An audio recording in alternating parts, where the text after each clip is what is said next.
Okay, let's get the show on the road. Call to order this meeting of the county board. It's August 20th, 2009. The time is 7:02. Roll call, please. Hunt. Here. James. Here. Jay. Here. Jones. Here. Knott. Here. Kurtz. Here. Langenheim. Here. McGinty. Mosier. Here. Nudo. Here. O'Connor. Here. Richards. Here. Rosales. Here. Sapp. Here. Schrader. Here. Smucker. Here. Wysocki. Here. Ammons. Here. Anderson. Here. Beckett. Here. Benzel. Here. Betts. Here. Carter. Here. Cowart. Denitz. Here. Gladney. Present. And Weibel. Here, we have a quorum. Tonight's prayer is that some of you had noticed the students are back today, so it's a prayer for schools and education. Eternal God, bless all schools, colleges, and universities, especially those in Champaign County, that they may be lively centers for sound learning, new discovery, and pursuit of wisdom. And grant that those who teach and those who learn may find you to be the source of all truth. Amen. Pledge of Allegiance. To the flag of the United States of America and to the republic for which it stands, one nation, under God, indivisible, with liberty and justice for all. The clerk read the notice of the meeting, please. Notice is hereby given that a regular meeting of the County Board, Champaign County, Illinois, will convene on August 20th, 2009, 7 o'clock p.m. in the Lyle Shields Meeting Room, Brookings Administrative Center, 1776 East Washington Street, Urbana, Illinois, in said county for the purpose of allowing and ordering payments of claims against the county, receiving and acting upon reports of committees and such other matters as may be brought before said meeting, which said meeting shall continue in session from day to day until the completion of said business. Move adoption. Moved by Mr. Betts. Second. Second by Mr. James. All in favor? Aye. All opposed? Motion carries. Seek approval of the minutes of July 23rd, 2009, regular meeting, and July 23rd, 2009, special meeting. Move approval. Moved by Mr. Betts. Second by Mr. Carter. Discussion? Seeing none, all in favor? Aye. All opposed? Motion carries. Seek approval of the agenda and the addendum. So moved. Moved by Mr. Langenheim. Second. Second by Mr. Cowart. Discussion? All in favor? Aye. All opposed? Motion carries. Date and time of our next regular meeting is Thursday, September 24th, 2009 at 7 p.m.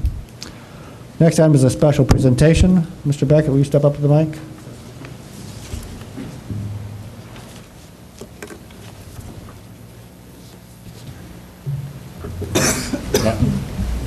Good evening. I would like to introduce to the board and to the community Jim and Leslie Leoto of Champaign. We have a special presentation for the county tonight.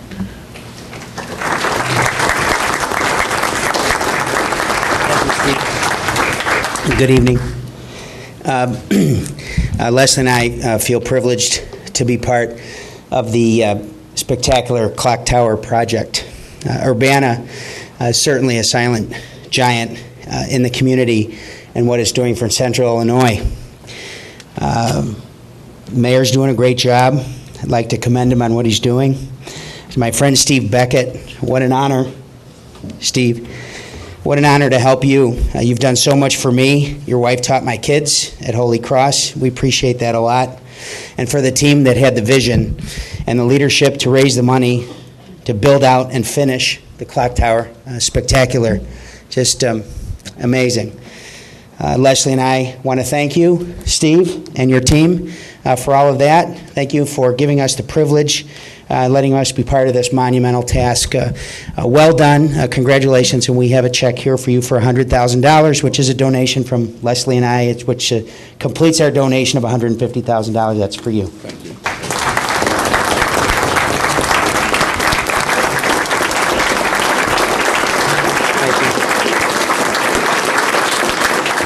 And I have a little surprise for Steve.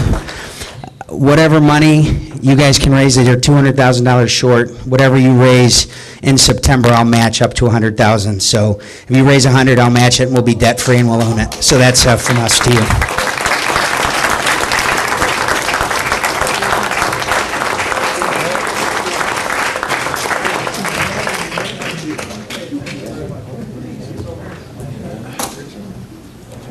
Thank you, Steve.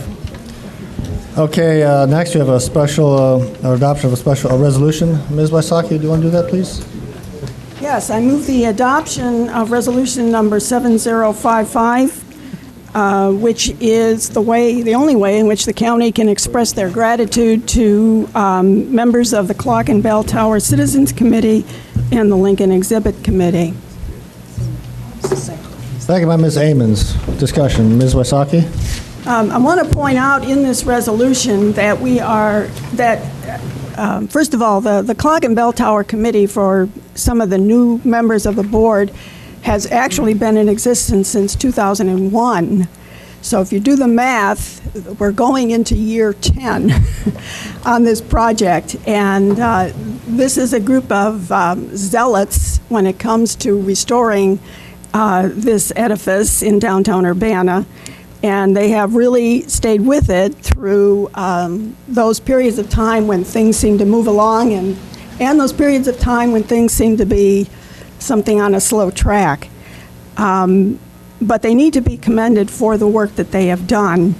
In addition to that, this resolution also is a way of expressing the county's gratitude to the hundreds of individuals, businesses, organizations who have contributed from very generous gifts like the Leotodes here tonight, as well as to individuals who have put their loose change into that blue container that sits in the lobby of the courthouse, and everything in between. There is, I know the county board members have all received a donor book, and we will have these available online as well as at the courthouse dedication next Saturday, and which does identify every contribution that has come in, except the loose change, of course. But a lot of individuals have had a terrific level of faith and trust in this project, feeling that this is really what we need to highlight Champaign County, and certainly those of you who come in on Cunningham Avenue, you see it from the moment you leave the interstate. Also, we're recognizing individuals who have worked on this project and the Lincoln Exhibit project. This has taken a lot of time, dedication, commitment, and again, they need to be recognized for the work that they have put into one or both of these projects. Further, Mr. Beckett. If I may, with the chair's indulgence, in addition to the chair, Ms. Wysocki, Mr. O'Connor, and myself as current and active members of the committee, I know that there are some other members. If they would stand up, I'd like to identify them for the board.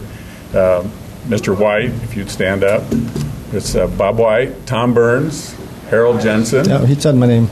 Harold Jensen, Pat Jensen's there, and Bruce Hannon. And Bruce has been the chairman of this committee since its inception in 2001. If you want to blame anybody, blame him, because he contacted me. And so I would ask that we approve this resolution and honor the citizens, all of the citizens on the committee that have helped.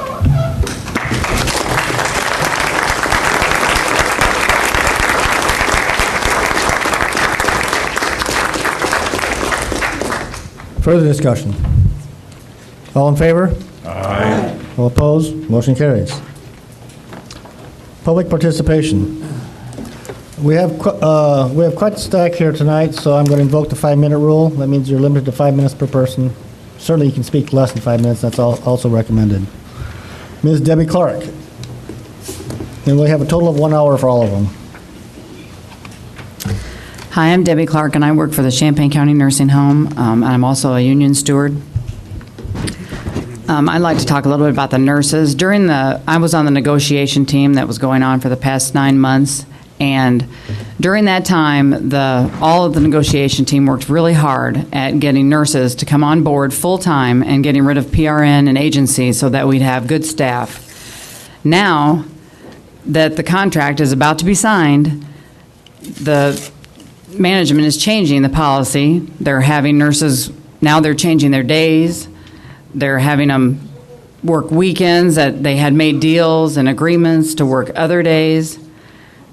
And now the nurses are unhappy and they want to back out, put in their notices, and go back to PRN and agency the way it was before. We need to find a way to keep these nurses full-time, but with management working the way they do. And they came to them just yesterday, 2 of them, and said, now you have to work all your weekends. 2 weekends, every other weekend, instead of the way they had it. They have family reasons why they don't work on every day of the weekend. But because of that, now management is they're deciding to resign or to go back to PRN and agency the way they were before. And that's costing the nursing home more money. Ms. Pam Jane? Hi, I'm Pam Jane. I'm a charge nurse at the nursing home and also chapter chair of the local AFSCME 900C. And I also wanted to speak a little bit about, we put over 200 hours in on this contract, and it seems like now that we've got all that settled, policies are changing without notification to our members, and they're very unhappy. And our idea was try to get nurses in there and keep them in there. And the way it's going, it doesn't look like that's going to happen. They've also adopted a policy that if anyone's missed work for the last month or so, they can't pick up extra shifts, which means that they can't pick up extra shifts. We're going to be paying agency for those shifts. I mean, we're doing all we can to try to save this county some money, and it just seems like everybody's working against us. So, anyway, thank you. Ms. Laura Pressing?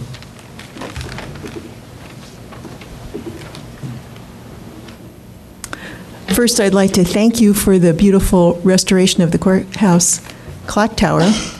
It's gorgeous. And Urbana did contribute too, and will help you in the last bit of this. But I'm here because I used to be the county auditor for 16 years, and I'm very concerned about the proposal to make that be an appointed office. I've thought a lot about appointed versus elected.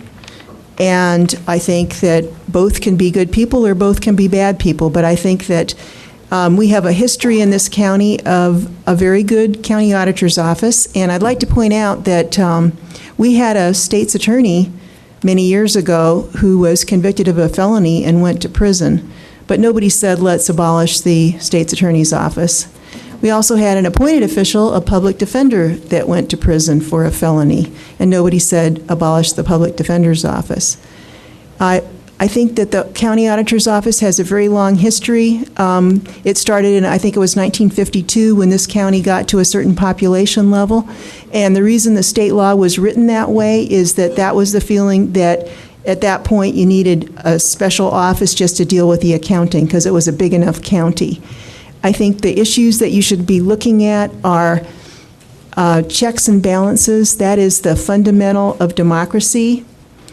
My joke was that the treasurer had the balances, and we had the checks. But there really was a balance of power there. And one of the things that I'll give you some of the savings that the county auditor's office has made over the last 32 years, I guess. One of the things was the treasurer's office had huge amounts in non-interest-bearing checking accounts. And just as a rough estimate, when I got them to start investing more money, if you take $1 million, getting an extra 2% a year for 32 years, that's $640,000. And that's just a rough estimate. One of the things that we initiated was self-funding of health insurance. And we did self-funding of workers' compensation, rather, and liability insurance. We were the first local government to do that. Urbana adopted it in 1994, and they've saved about $250,000 a year. The county adopted it in probably 1978. I sent my staff to school for a week at an insurance school in Arizona, and I think that we probably saved the taxpayers $400,000 a year for 30 years, rough estimate. That adds up to $12 million. I think that when I did the budget, and even after I stopped doing the budget, when the county hired an administrator, we saved the taxpayers money by having good revenue estimates and avoiding unnecessary property taxes. And if you save $500,000 for 16 years, that's $8 million. So I think the auditor's office has more than paid for itself. And I think that you should not just assume that this office should be run by a CPA. I was the county auditor, and I felt that the chief deputy auditor should be a CPA. But, you know, at the state level, the controller and the treasurer are elected officials, and they are there to manage the office and to hire good people. And I think that's what I did when I was county auditor, and I think my successors have done that. I hired Jackie White. She didn't have a CPA, but she was very smart, and she went on to be the county administrator. And the CPA that I hired, Carol Wadley, is still doing the job. So I hope you take a broader view of this and look at the value of this office, and just because you're unhappy maybe with the incumbent, that doesn't mean that the office should be eliminated. Because of the 3 offices that you're talking about, the one that needs independence the most is the county auditor. So I appreciate your consideration. Thank you. Mr. Al Klein.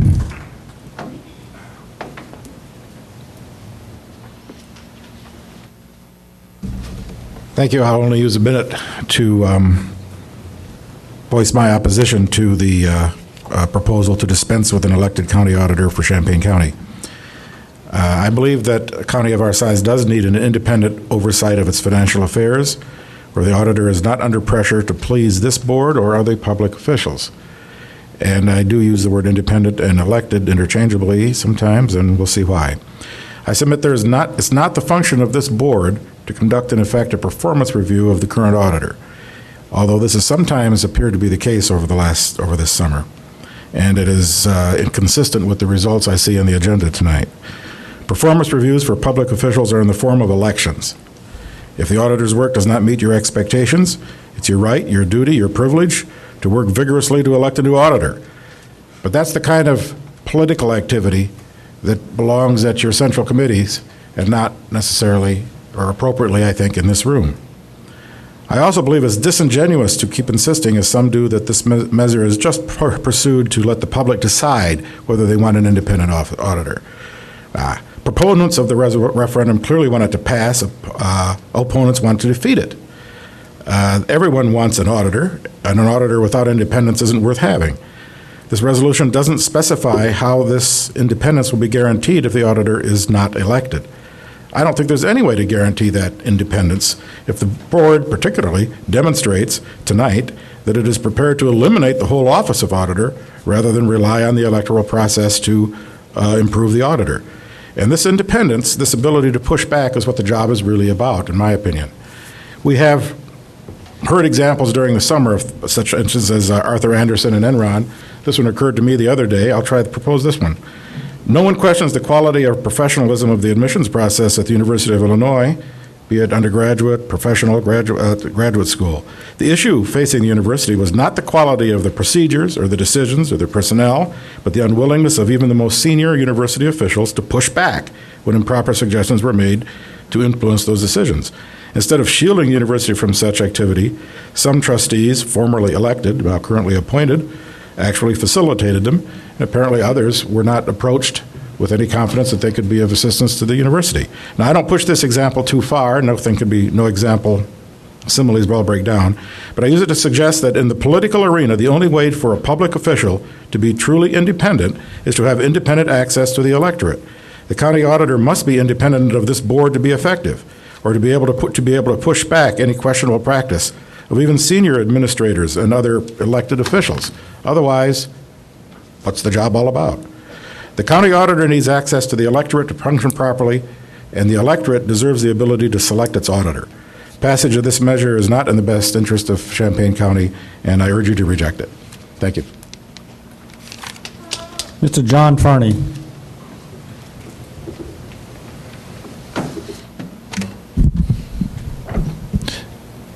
Good evening. I'd like to talk about a resolution that the board is considering tonight, number 7107, that comes from your Labor Subcommittee.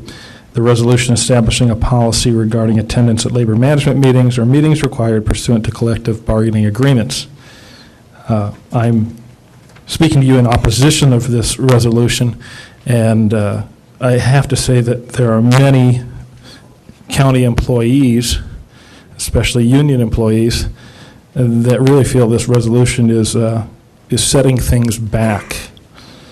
It stems from a request from AFSCME Local 900 to meet with county board members about issues at the Champaign County Nursing Home as part of a labor management meeting. These are meetings that we can have up to quarterly, where we bring in union representation, management representation, and we just kind of talk about things that have been going on. They are not negotiating sessions.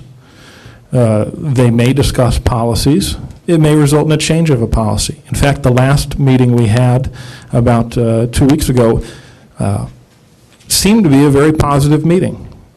And we really wish that some county board members had been there to see that. The main reason that we need county board members to have hands-on, especially with the Champaign County Nursing Home, is because we have a contract with the Champaign County, the County of Champaign, signed by the chairman of this board.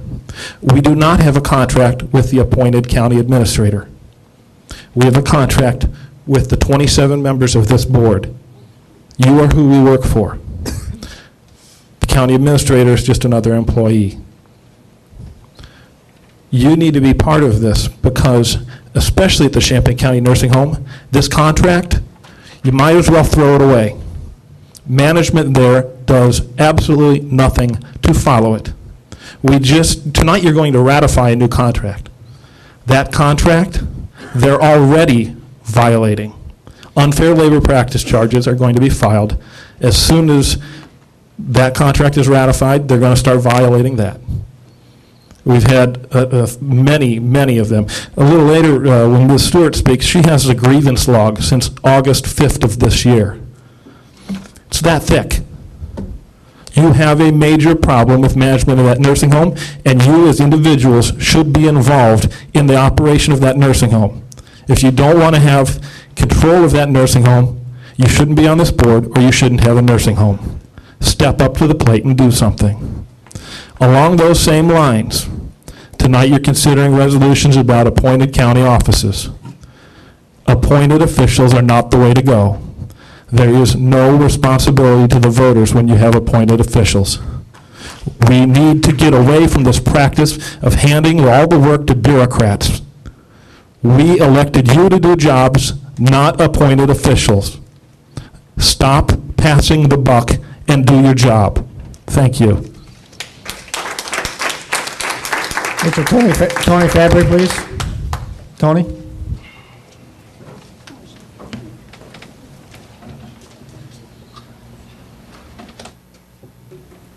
You know, I debated whether to speak tonight at all. What the resolution tonight on the auditor's office is not about me. It's about the Office of Auditor in Champaign County and the job that is done by the Office of Auditor and how best to do that for the citizens of Champaign County. Some of you folks may want to vote yes on this resolution because of me. And I guess I would urge you that that's not proper, that's not right. If you don't think I've done a good job, if you think the voters made a mistake in November, then you have a right to vote me out in 4 years. That's democracy with a little d. That's a good thing. To risk losing the election of a county auditor in this county makes no sense whatsoever. The The job that the auditor's office does is so important for the good functioning of Champaign County and for the good finances of Champaign County. We do day-to-day work in this office that the county literally couldn't function without. We do accounts payable, fixed assets, we do receivables, but we also do a continuous audit of all of the money that goes out of Champaign County. And we make sure that the rules that this board passes are actually followed. We make sure that state law is actually followed. We create checks and balances to prevent fraud in Champaign County. The things that we do, we're able to do because state statute empowers an elected auditor to set up this accounting system, to set up these safeguards. We're able to do it because the voters elect me, and I'm not hired by another official appointed or elected. I'm hired by the voters, and so I'm able to enforce your rules. I'm able to enforce state laws and make sure that everything's done properly and that taxpayer money is protected. And to take away those safeguards, or even risk taking away those safeguards, makes no sense whatsoever once you take the personalities out of it. And I encourage you to do that. I would like to recognize there are some folks here tonight. Carol Roberson and Faith Kopman from the auditor's office are here tonight, and everyone in our office does so much work, and I just hate to think that in all of the media and all of the discussion that the work that the office does is not being honored and recognized, because it is so critical for what Champaign County does, and I really appreciate that they're here tonight. I also have several of my fellow elected auditors are here tonight, and I know they came from all over the state of Illinois, not because I'm so charming, not because they personally like me, but because they recognize the importance of having an elected auditor in their counties and in any county. We have folks from Kane County and Madison County and Macon County, and is that it? I'm missing somebody. I don't see anybody. We have former auditor Laurel Pressing is here. This is such a critical issue for everyone in Champaign County, and if this is allowed to go on the ballot, you risk not only threatening the little d democratic rights of voters in Champaign County, because if this office is not elected, if in 2010 voters decide not to elect this office, then you never get that chance again.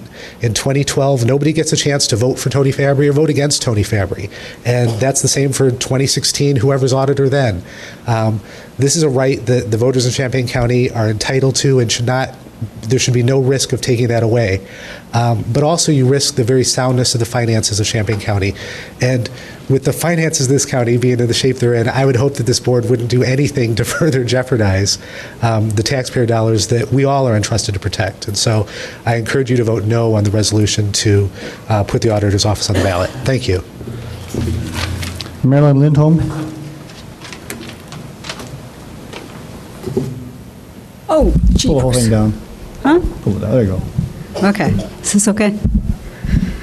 Marilyn Lindholm, I'm from Champaign, and I want to say up front that I am a cradle Democrat. Tattoo right here over my heart. And I can see that there's some value, real serious value, in having the auditor position elected. I can see that the huge budget, and it's the county's money. It's $13 million, and what I heard was $13 million. That's a lot of money. But those same reasons apply to having the county auditor appointed by the board.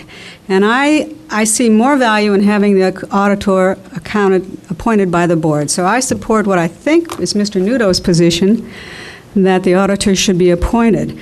It's a very technical job. We've just heard how technical it is. We've heard how much money is involved. We've heard how much expertise is needed. And I think what we need is a top-of-the-class CPA with another degree in public communication in the auditor position. A professional career accountant would be able to keep up with new ideas and software and procedures and all those things that are happening new and continue in accounting. That's one. I would like to see an auditor with a very close working relationship with the board, accountability and a close working relationship with the board. I would like to see an auditor position that could continue with periodic performance evaluation for any number of years, because I think there's some real benefits in continuity that happens with longevity. Like, where are the paper clips? You know, you don't have to find these things every so often. Now, remember, I'm a Democrat, and here's my heresy. I got to read this. I think the county auditor position, like the position of state's attorney general, is by necessity a watchdog position, keeping everyone alert. And I would like to see this watchdog position be appointed by the minority party, whatever that party is. I think the board, I have a lot of confidence in the board, I think the board could find a creative selection process for the position of auditor that would give greater representation for the minority party. If the Republicans are in the majority on the board, Democrats would have a majority voice in selecting and reviewing the auditor's performance. If the Democrats are in the majority, Republicans would have the majority voice in auditor selection. And that greater representation could be as simple as a 5-4 balance on the committee that selects and reviews and recommends continuation of the county auditor. I think the majority party could welcome that strategy. Ha ha ha ha ha. In other words, what I want is I want a super smart aleck, watchdog, auditor, who growls. That's it. Thank you. Thank you. Amy Stockwell.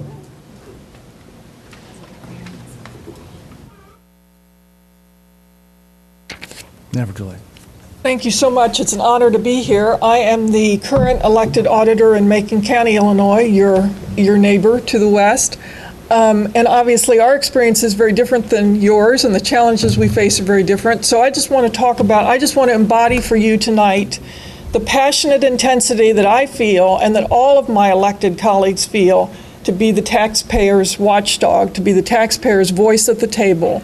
That is my commitment. That is our commitment as elected auditors. We stand up to and are pains in the butt to all kinds of people.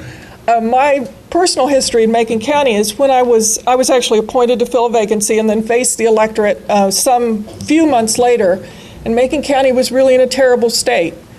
And to make the changes that we needed to go from deficits and debt to surpluses and reserves required breaking a lot of eggs and making a lot of people mad. And I think during this multi-year process, I think I made everybody mad at one point, and at some point I even had everybody mad at me all at once. But we had to put in place those changes. We had to get the process right. We had to get the system of checks and balances right. We had to get the professional administrative and accounting procedures in place to turn it around, to make things right. And I'm pleased to say that that has happened. And now, maybe people still think I'm a pain in the ass, but at least they know that my position has helped get results. There's always a continuous improvement process as part of our professional requirements. In the statute, we take continuing education. I think we're all committed as professionals, as accounting professionals, as financial professionals, to finding out new things, to always doing something better, to pushing back against the way things have always been done, to doing things better. We're making a big change now. We're a financial person that was really reporting to an operating division system. What is not working? Now the change is that they'll be coming under me, and we'll have that independent financial voice even in this last holdout department, and the finance people really welcome it because they see that accounting and good professional financial management is going to be key rather than operating concerns, and so they're all excited about the change, and that's gone really well. So it's great to be at your meeting and see that people give you $100,000, and I'm sure that happens every time. Happens all the time.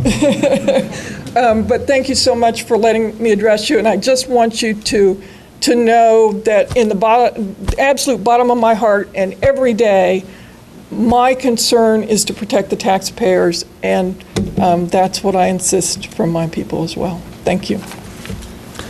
Faith Kopman. Faith Kopman.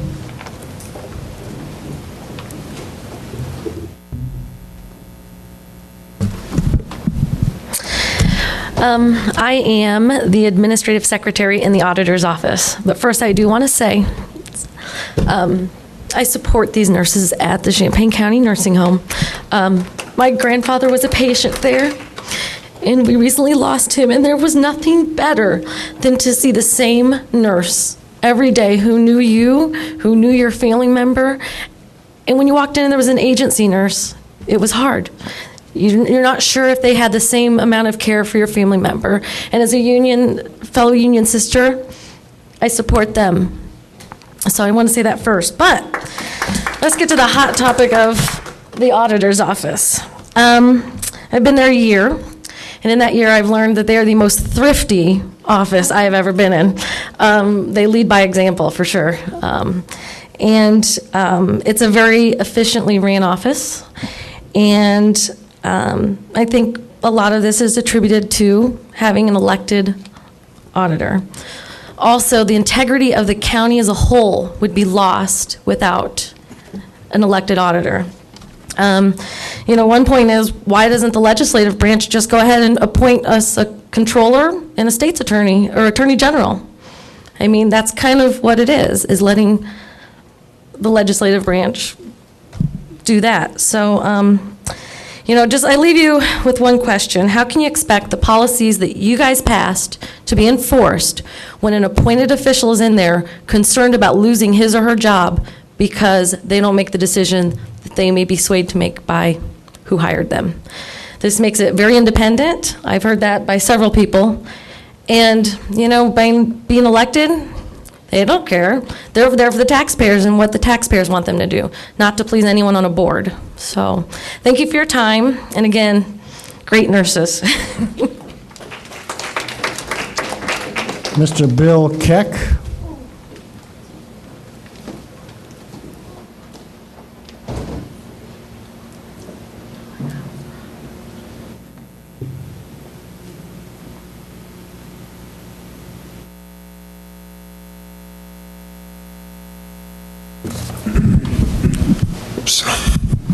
Thank you very much. I'm the Kane County Auditor, so my biggest challenge tonight was trying to find your location of your meeting, but I was able to do so. I have served as 16 years as a Kane County Auditor. I'm a past president of our County Auditors Association, and I'm also the CPE sponsor for the Illinois Association of County Officials.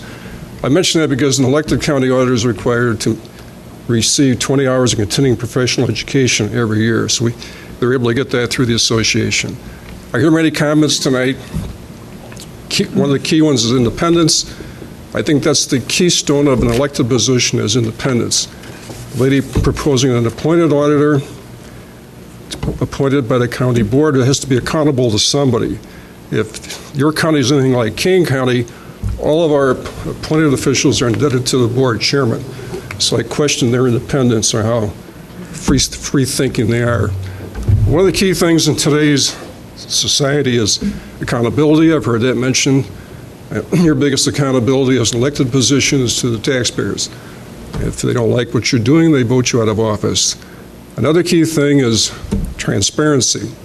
I know we in Kane publish a checkbook of all our bills, and I think the more transparency you have to the electorate is better, and I think your elected county auditor would provide that. Just a little brief history. In Kane, we're a little bit different than Champaign County, and that I'm what they consider internal auditor. We all have certain statutory duties, but because Kane is one of the larger counties, I'm principally the internal auditor, which means we have a finance department. Our finance director is totally indebted to the county board chairman. There's no independence there whatsoever. We're really the only independents. As mentioned earlier, we're the watchdogs. We oversee the budget. In my particular county, we publish a report monthly indicating where folks are in relation to the budget. We call it Audit Watch. We also call it an Audit Alert if they are getting close to exceeding their budget. We're in a situation now, we've had a 5.5% reduction in budget, so we're going to be functioning more as a policeman. When people get closer and closer to going over their budgets, we have to let the finance committee, finance department, county board chairman know. and then somebody has to decide whether we continue to pay those bills. So I think I'm a CPA, and I think an elected county auditor is a very vital, integral part of any county, and I would certainly want to see you keep it. Thank you. Ms. Pam Palmer.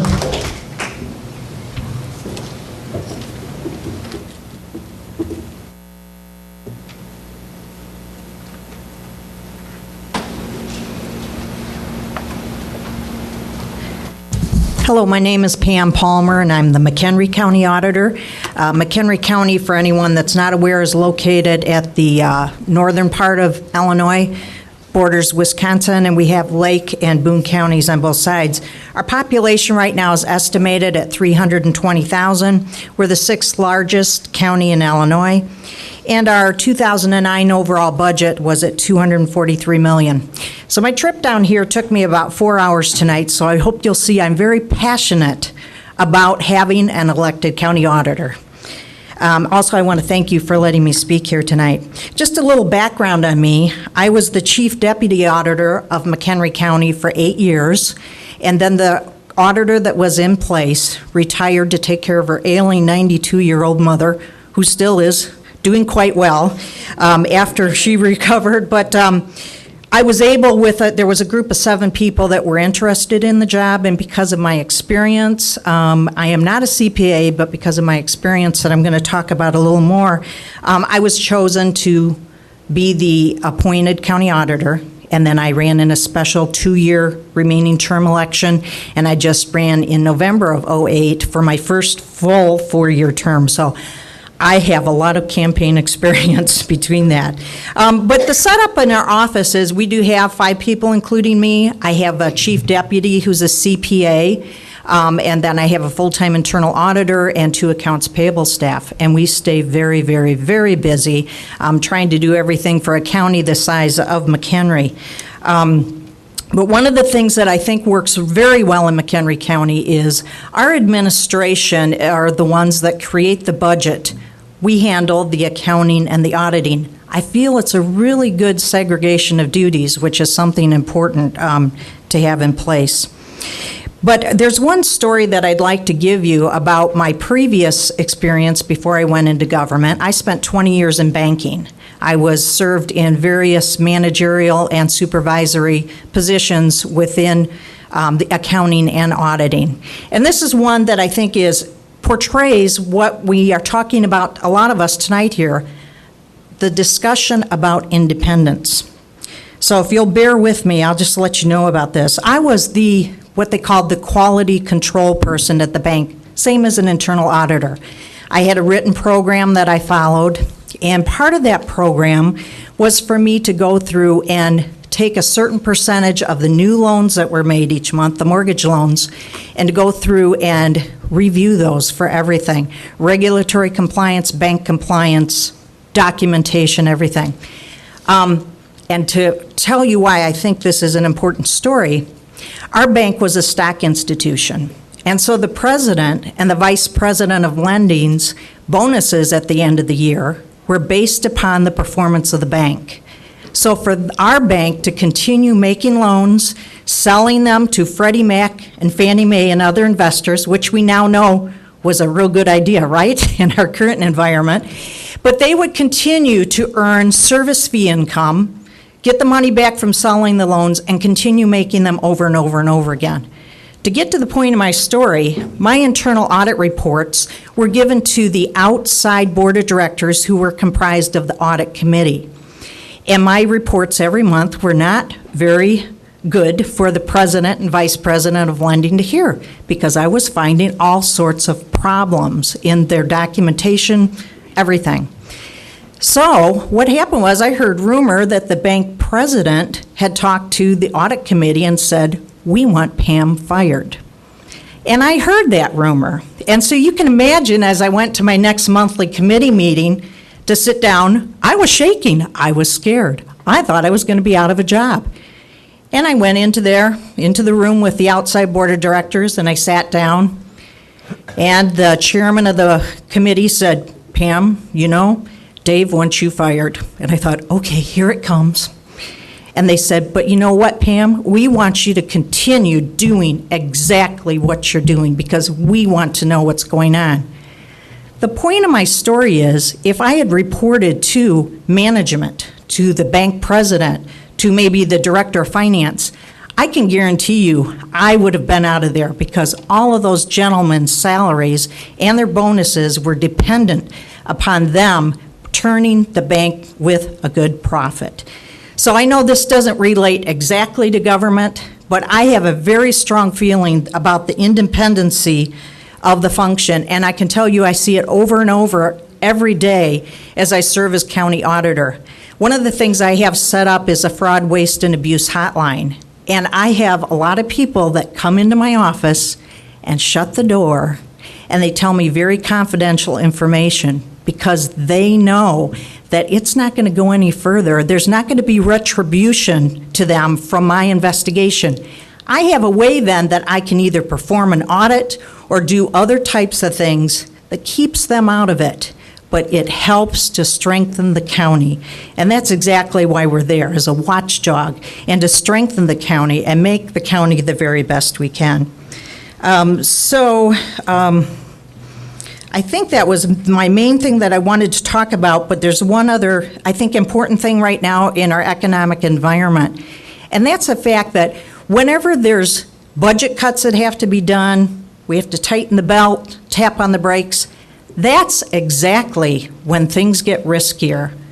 And so it's, once again, very, very important to have a strong audit function going on within your county government. And in order to protect a lot of things, the independence of that position is very, very important. And we know that these economic times are going to stay going for a while yet, at least in my opinion. I think it's going to. So I think it's very important, once again, to keep this an elected position. Thank you. Eva Jail.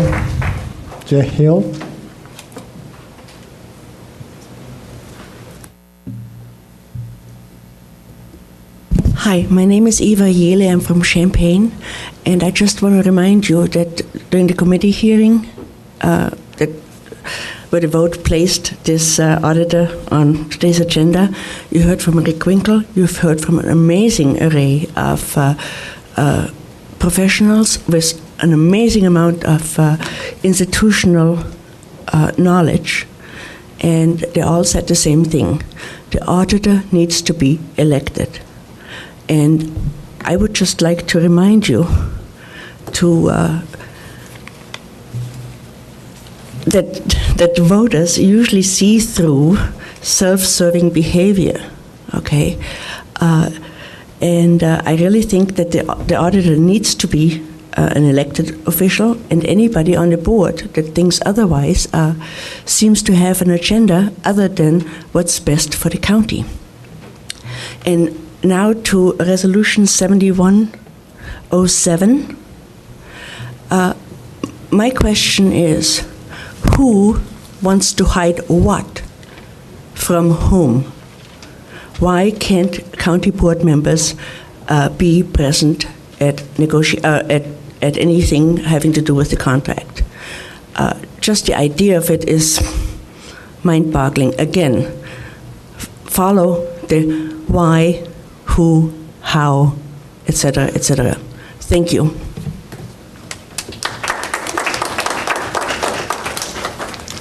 Rick Fasten.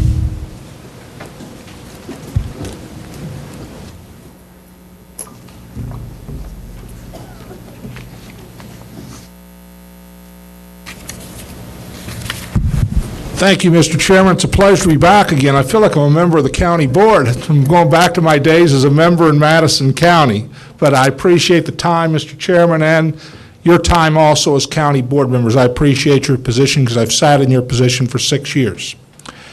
Very quickly, just a small portion of my background. I was fortunate to serve my fellow man as director of a social service agency, Catholic Charities, for over 22 years. I was also their chief financial officer. I hear terms thrown around tonight: independence, accountability, watchdog. I think they're all proper terms when it comes to the county auditor's office. First and foremost, I am a proponent of good government. Good government is built on independence and accountability to the voters of this county, not just Champaign County, but Madison County also. In my humble opinion, there is no way you achieve independence, accountability to the voters with an appointed official. It doesn't work, folks. I've been here 15 years and I've seen it, and they are obligated to the people that appoint them. The auditor elected is obligated to the voters in your respective county. So with that, I'm not going to bore you with numbers. I was here, I guess it was last month when I was here. I urge you very strongly to vote to keep this an elected position. It's the right thing to do. I speak from experience and a unique perspective of sitting in the seats that you guys are sitting in tonight, and also being an elected official. I'm starting my third term as county auditor, and again, this isn't about individuals. It's not about one person's performance. This is about the viability of the office, and I urge you to do the right thing tonight, if you will, and vote to keep it an elected position. Thank you very much. Ms. Nora Stewart.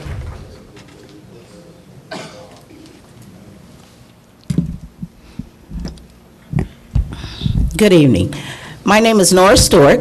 I am the president of ASPE Local 900, which represents the employees of Champaign County, including the workers at the Champaign County Nursing Home. I stand before you once again to share with you the concerns about the nursing home. Tonight, you, the county board, will be asked to vote on a resolution that will not allow you to attend any meetings of any collective bargaining unit unless you are invited by management. Isn't that how the nursing home got in the shape it's in now? You as board members, representatives of the county, not doing your homework. Listening to people that have shown time and time again not to be totally honest and truthful with you. I ask that you, the county board, vote against this resolution. Don't send the message to the workers at the nursing home who trust and voted for you that you don't care about their unfair treatment. Yes, you did appoint a nursing home board, but for what reason? It was supposed to address the conditions and problems, but they have only gotten worse. The workers feel that they're being cast aside by the very people they voted for. They thought you would take the time to visit the nursing home instead of letting others tell you what they wanted you to hear. This week alone, this is the total amount of grievances that have been filed against the administrators. From the 1st of August till today, we probably have over 34 grievances on the table.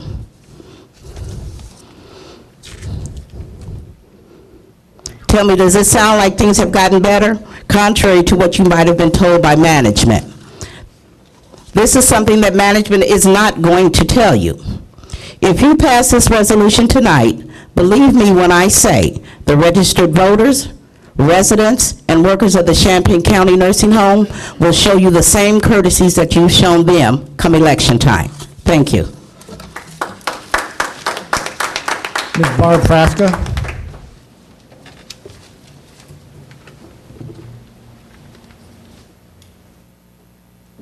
I'm Barb Frasca. I'm the Champaign County Recorder of Deeds. I live in Champaign.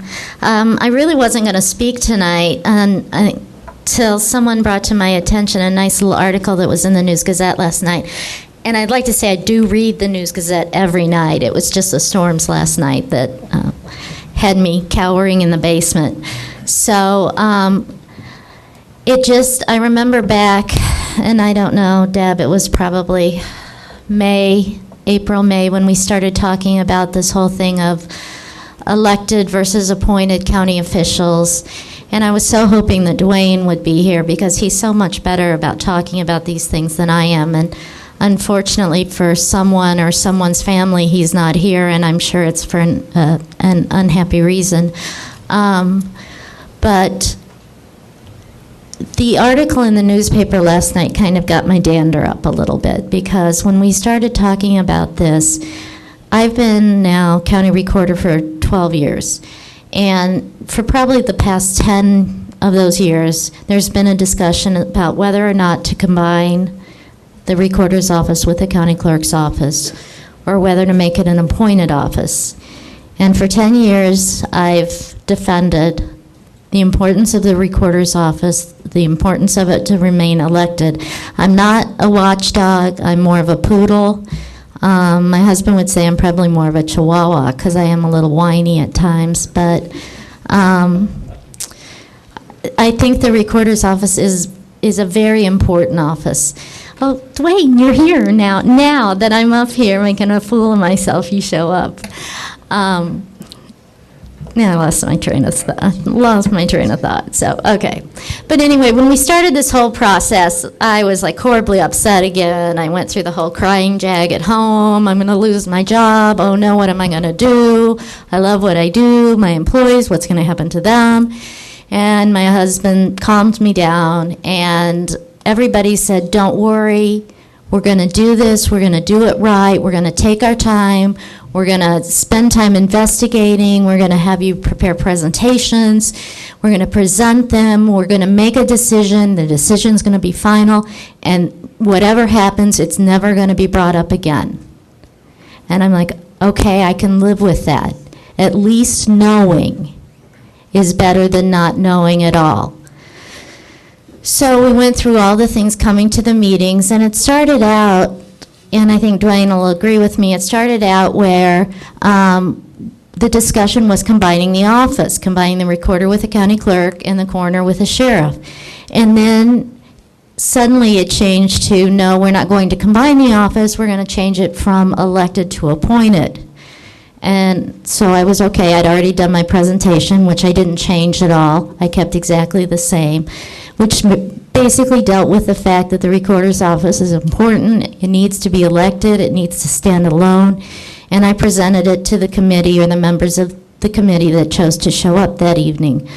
And now, in the paper last night, I see once again, after a decision has finally been somewhat made that the office is going to remain elected, I see in the paper once again that there's talk about combining the recorder's office with the county clerk's office. I would just ask that I'm here Monday through Friday, doing my job day in and day out. Dwayne's here Monday through Friday. You can come by anytime. Listen to us, talk to us, see what we do, see the importance of our office. Go back and look at our presentation if you didn't see it at the time that we presented it.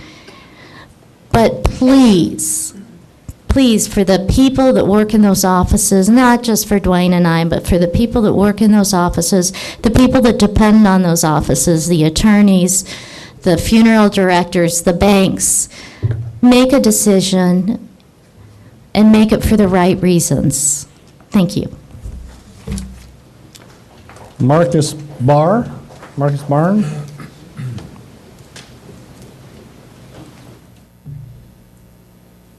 Hello, everybody. Tonight, I was invited here by my fellow union sisters to speak on behalf of some of the things that were brought to your attention tonight about some of the things that goes on in Champaign County Nursing Home. Unfortunately, I am no longer an employee there due because I was terminated. Yesterday. It was yesterday. Because I follow state guidelines on how to shower a resident, and the resident didn't feel it was comfortable, and the investigation took a week and a half after it was reported 2 weeks later that they felt it was improper. But I followed the guidelines off of the CNA manual, which is certified by the state of Illinois. So all of those issues were brought up, and they had no type of way to get. I guess they said it was like an investigation, but it was only one person doing it. And when they went back and they had no other evidence showing that I didn't do it improper, they still terminated me and didn't have any recourse or anything, and they was getting ready to change me to another unit, which I wouldn't have access to that person anyway if they didn't feel comfortable. Let me say this though, I it was brought to my attention when I was in a meeting with the director there. Some residents don't feel comfortable with men. This was a woman. Some residents don't feel comfortable with men giving them showers, okay, and that's understandable. But this resident didn't have an issue with that. But because I was going by what I was trained at Parkland, I was persecuted for basically doing my job. And they basically left me in the rafters and then called me in to terminate me. And the reason I'm speaking out is because some of those things go on, and that happens quite often without them saying, okay, well, let's see what's going on. Let's put you over here and see if this happens again. Not saying that the resident should go through any, because by all means, the resident's safety is most important. But you have someone like myself as a man entering into the nursing field. I'm in school. I'm a full-time student at U of I. And I'm doing all this time and work and putting my effort forward to try to get education, try to fill some of the void in the nursing field. There are a shortage of men in the nursing field. There's a shortage of nurses, period. And I try my hand in trying to get into a place where I enjoy being around seniors. I love, that's basically something I've been doing for the last 12 years.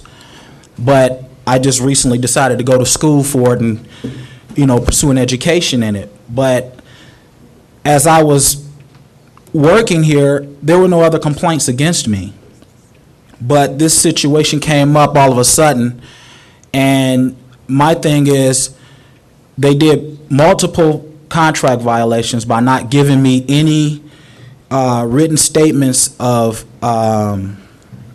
what I was supposed to be on administrative leave. They put me on administrative leave. They didn't give me any written statements on why I was put on administrative leave. They didn't even tell me until they called me back in to tell me what was going on. They basically just told me to go home. I had just left off of a situation where they had said something else about me in this particular unit. And my thing is, when I go to work, I'm sure just like you all do, when you come to work, if you meet friends, that's fine, but you're here to do a job. You're here to do a job, and you're here to take care of business. Well, that's the same way there, but with heart. You have to have a heart for that particular job. I have a heart for that because, one, like I said, I love seniors. One, because I'm the one that go to the senior meetings or the board and play checkers or chess with the gentleman there and spend time with them. I'm that guy that goes and spend time and sit and talk with them and watch the grandmothers knit and find out history stories. You can find a lot out from seniors. And I agree that something should be done as far as the contract violations. I believe that had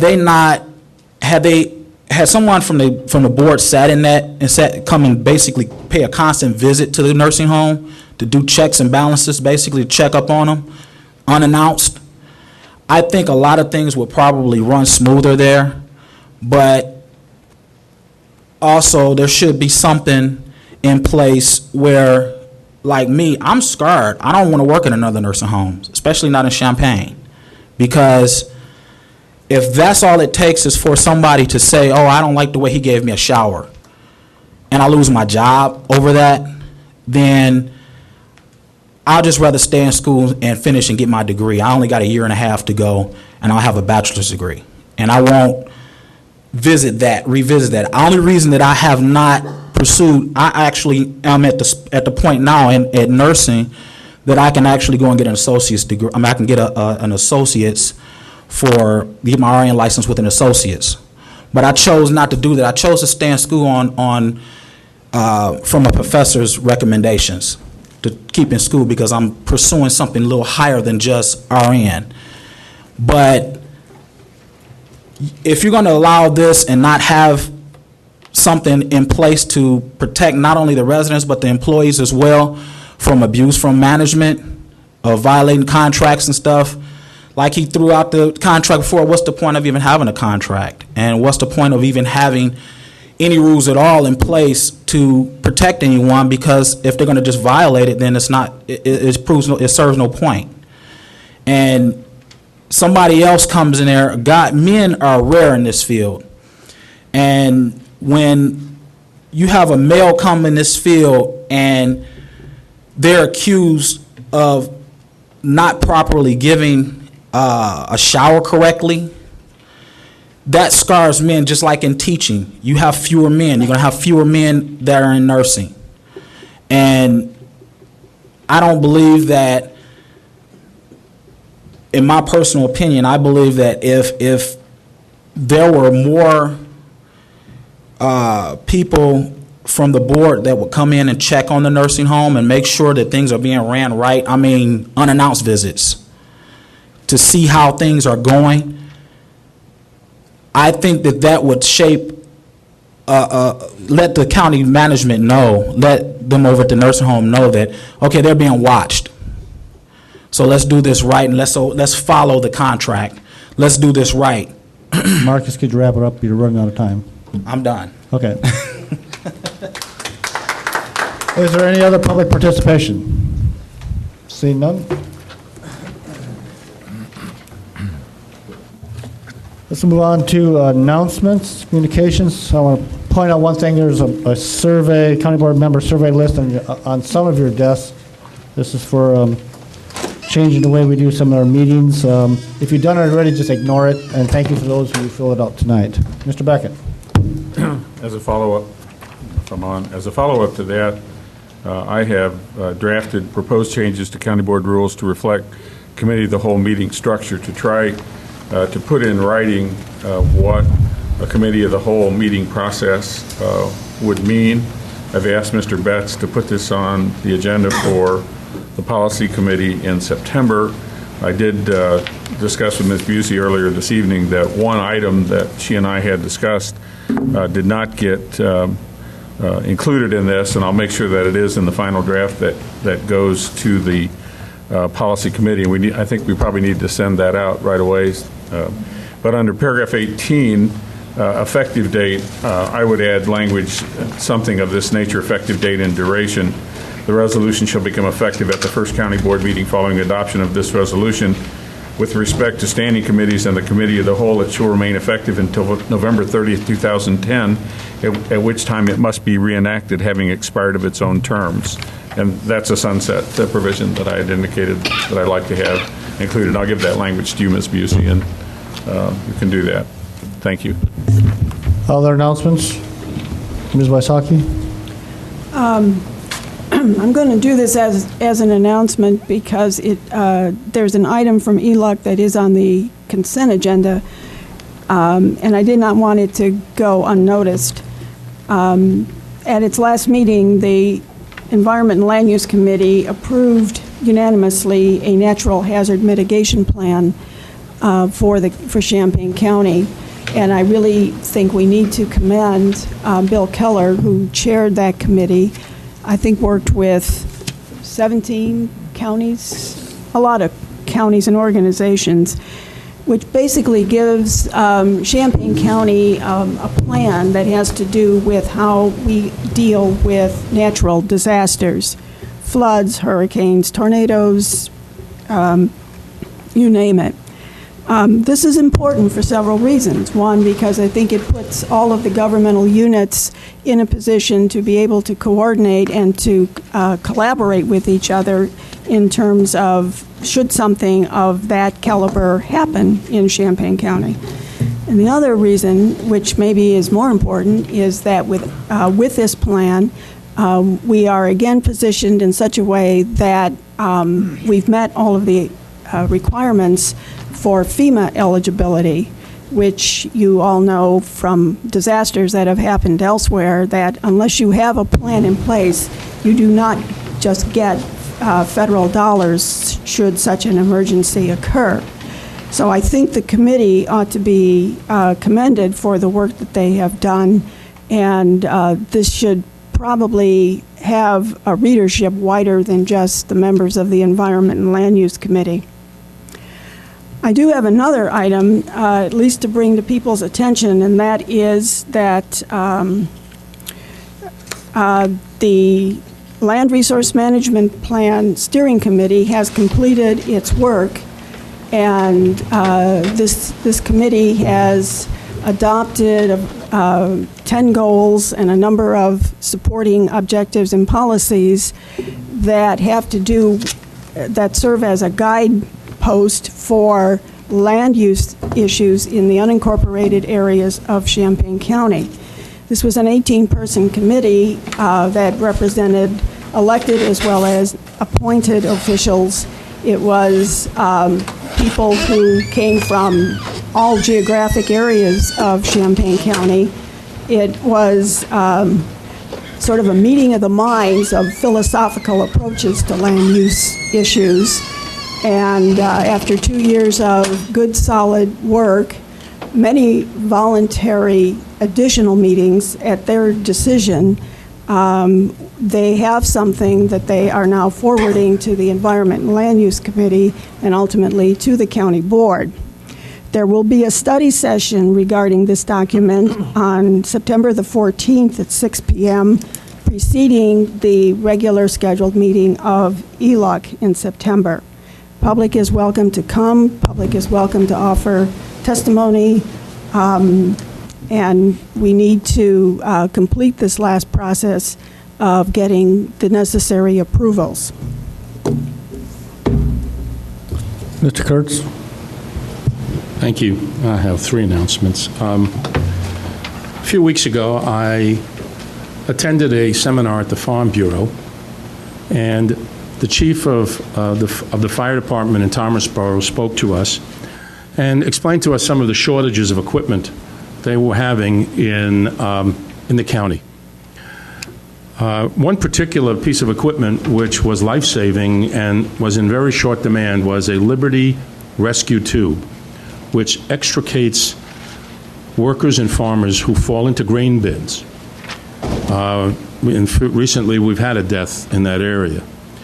I made some inquiries after that as to why we were so short, and obviously it's money.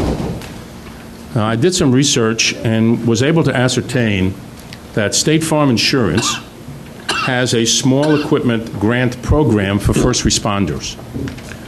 And I wrote in support of the fire departments and myself a letter to them after I discussed the program with Mr. Gerald Farina, the section manager of State Farm. He was open to our request for this equipment. This Liberty rescue system is unique and is made by only one company in the United States, and I'm hoping that with the support of the fire departments and this morning the Chamber of Commerce that I was at a meeting at will help support us in attaining this grant for a dozen of these Liberty rescue tubes to save lives in the county. Next month, the policy committee will have before it video poker machines, whether they should be distributed throughout the county. I think it's an important subject, and I certainly think that those who are either pro or con on the subject should appear at the policy committee to discuss this situation. I have my own opinion of this, and I will bring that to the attention of the board and the public next month. I have done some research into this as well as some personal experiences that I will share with the board and the policy committee. Some good news, and my last announcement is the University of Illinois today has once again been recognized as one of the great state universities. The Urbana campus tied with Madison for the 39th best university in the United States in the U.S. News and World Report ranking. Among public universities, the U of I was ranked number 9 in the country. And it's nice to have some good news about the university right now, I think. So, thank you, Mr. Chair. Any other announcements? Mr. Knott? Al, I appreciate you applying for that grant. As I mentioned to you, board members don't have the unilateral authority to apply for a grant. I realize you didn't realize that at the time. I commend you for doing it. But again, we cannot, as board members, the auditors might be independent, but we're not. We're a board. And you applied for the grant, the fire departments didn't. We didn't write a letter of support. And so it disturbs me a little bit that that's protocol we're doing here. And so I know you had good intentions, but as board members, we do not have the authority to apply for a grant. And as you mentioned in your statement, that's what you did.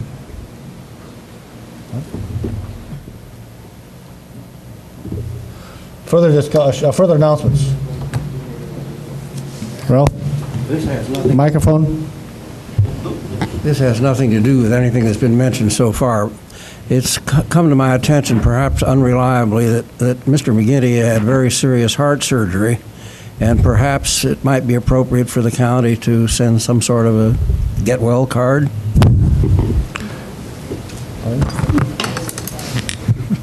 I believe the flowers will be sent to his home. Do you know when he's going to arrive home? A couple days yet? Probably arrive home on Sunday.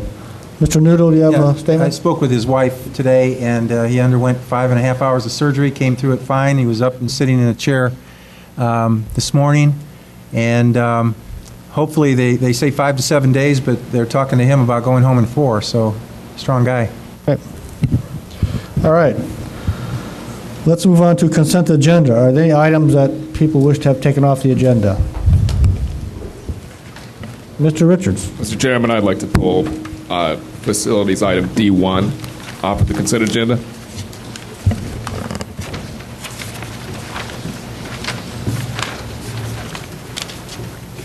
So noted. Anything else?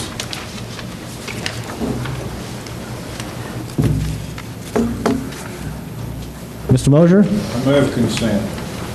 Second. Second by Mr. Beckett. Roll call.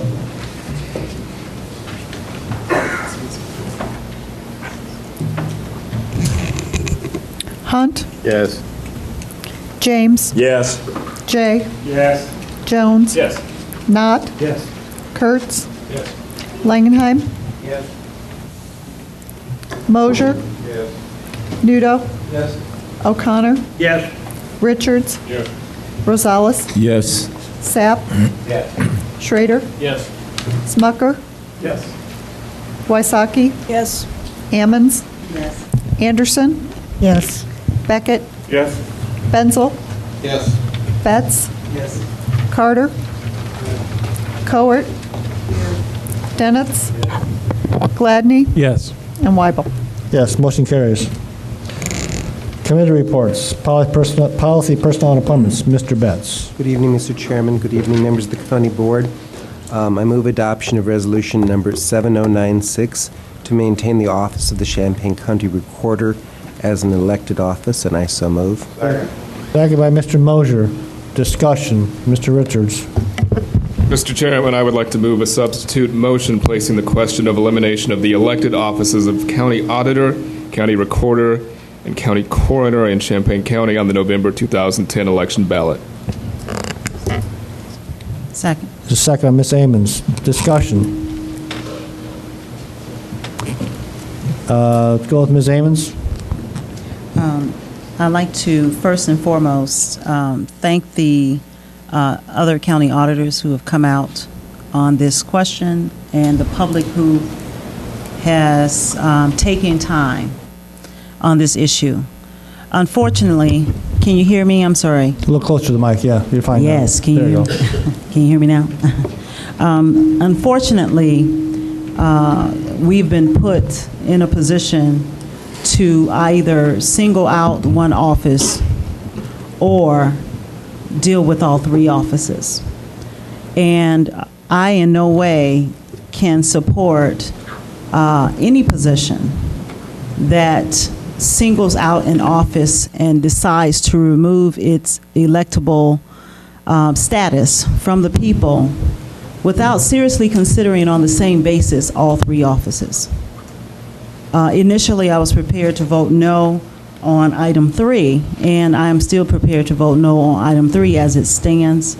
But this motion allows the public to, if we say the decision is based on giving them a choice on non-constitutional offices, then it allows them to vote on all 3 offices. I think that is the right thing to do. It's the responsible thing to do, and it's the clear thing to do. And I want to say to Ms. Barbara Frasca, who is rightfully concerned about her position, that the position of the recorder does not belong to Ms. Barbara Frasca. The position of the auditor does not belong to Mr. Tony Fabry, nor does the coroner's office belong to our current coroner, Mr. Dwayne Northrup. All of these offices belong to the people. And so if there is a unified response from those non-constitutional officers who currently sit in those positions, then that response needs to be unified on the same basis, because this community had an opportunity to have public hearings on this question. And overwhelmingly the response in those public hearings was, if we were going to do anything, we should keep them all elected. This board has done, I believe, a disservice by singling out the auditor's office in this manner. And I would hope that the board members, after listening to the various professionals who operate those offices in other counties, who have traveled here to say to us unequivocally that we have to keep this as an elected office, and all 3 should be elected offices and should remain that way based on the rights of the people. Outside of that, it is inappropriate to separate these offices. And so I stand with Mr. Richards, who suggests that if you are going to do something right in this matter, that you would discuss it truthfully with the public and allow them to have a real say on all 3 offices. Thank you. Mr. James? Well, Carol did it in the long way. I'm going to do it in a short way. I believe when we have an election that the people speak, we need to follow that. I also believe that if people truly want change, they are smart enough to know when they want that change.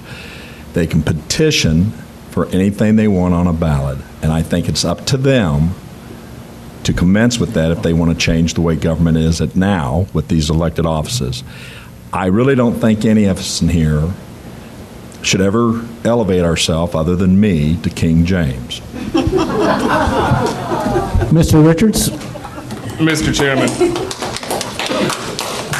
while I feel that all 3 of these positions, and indeed every one of our elected county offices, should continue to be elected and should be accountable to the general public, I feel that if we're going to discuss these offices, that we need to have this discussion with the general public, and we need to have it with all 3 of them, not with one of them. There's nothing particularly special about the auditor's office that should put it on the ballot versus the other 2. So, even though I initially was going to vote on A3 no, I feel like that we should have the chance here to put this all on the ballot, discuss this out in the public, discuss it in the News Gazette, in the media, at town halls, and to let people make up their mind. But we should do it on all 3 of them. We should not do it just for one of them or pull one out singly. Mr. Betts?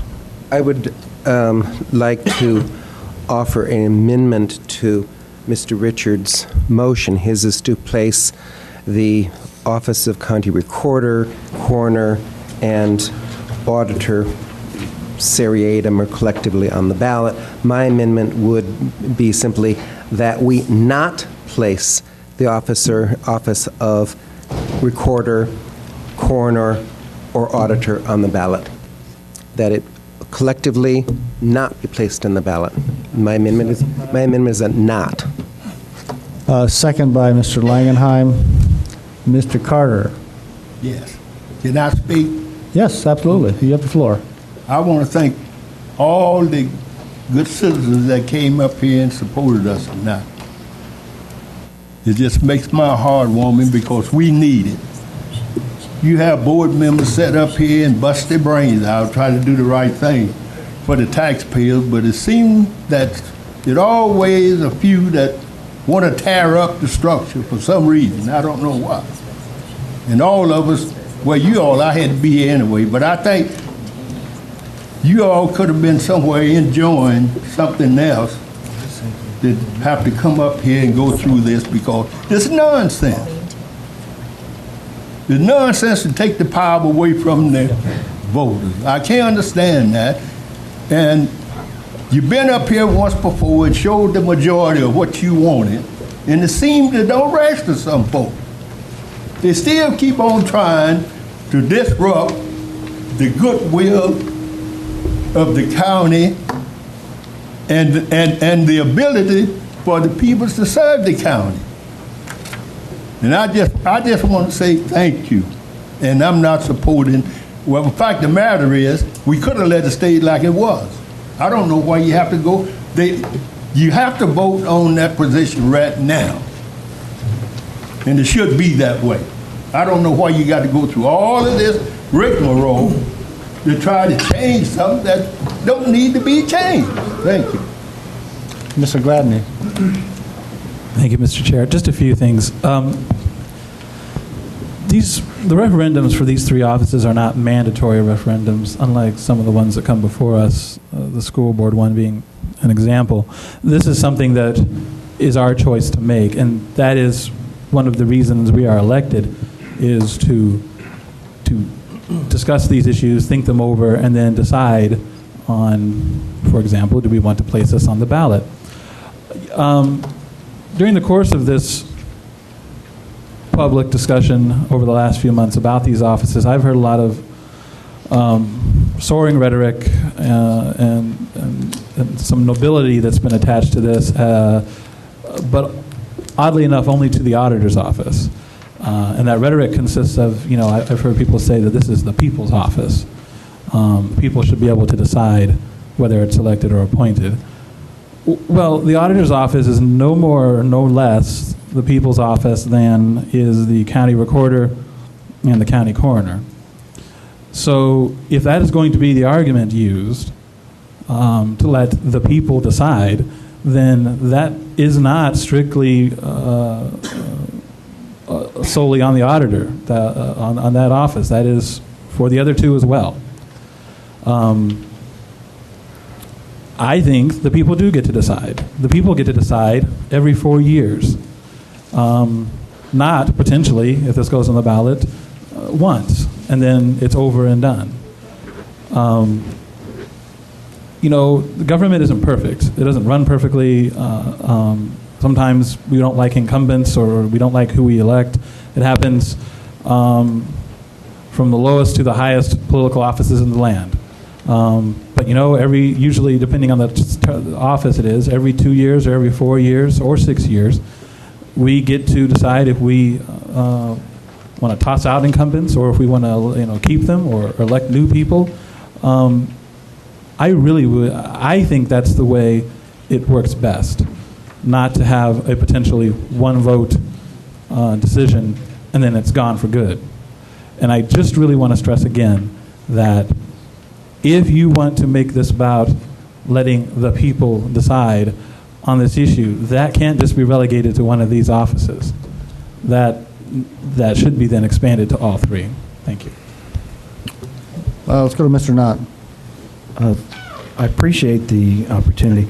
Mr. McGinney, who unfortunately can't be here because I think he'd rather be here with us than doing what he did, but we had brought this idea to look at these offices up maybe 3 years ago, and predates some of the existing problems that have occurred maybe this year through the auditor's office.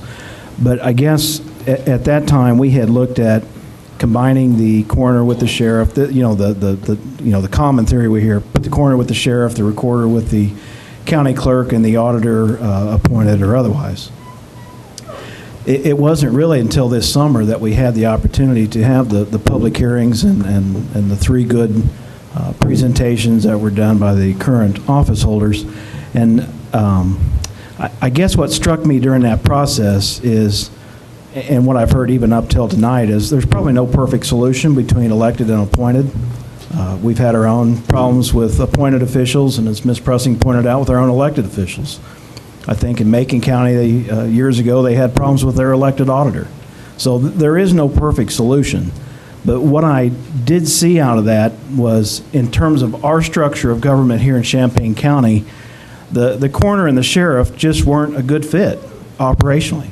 Now, perhaps in larger counties that might be the case, but where we are presently, one with our budget and manpower, it didn't seem like a good fit to me.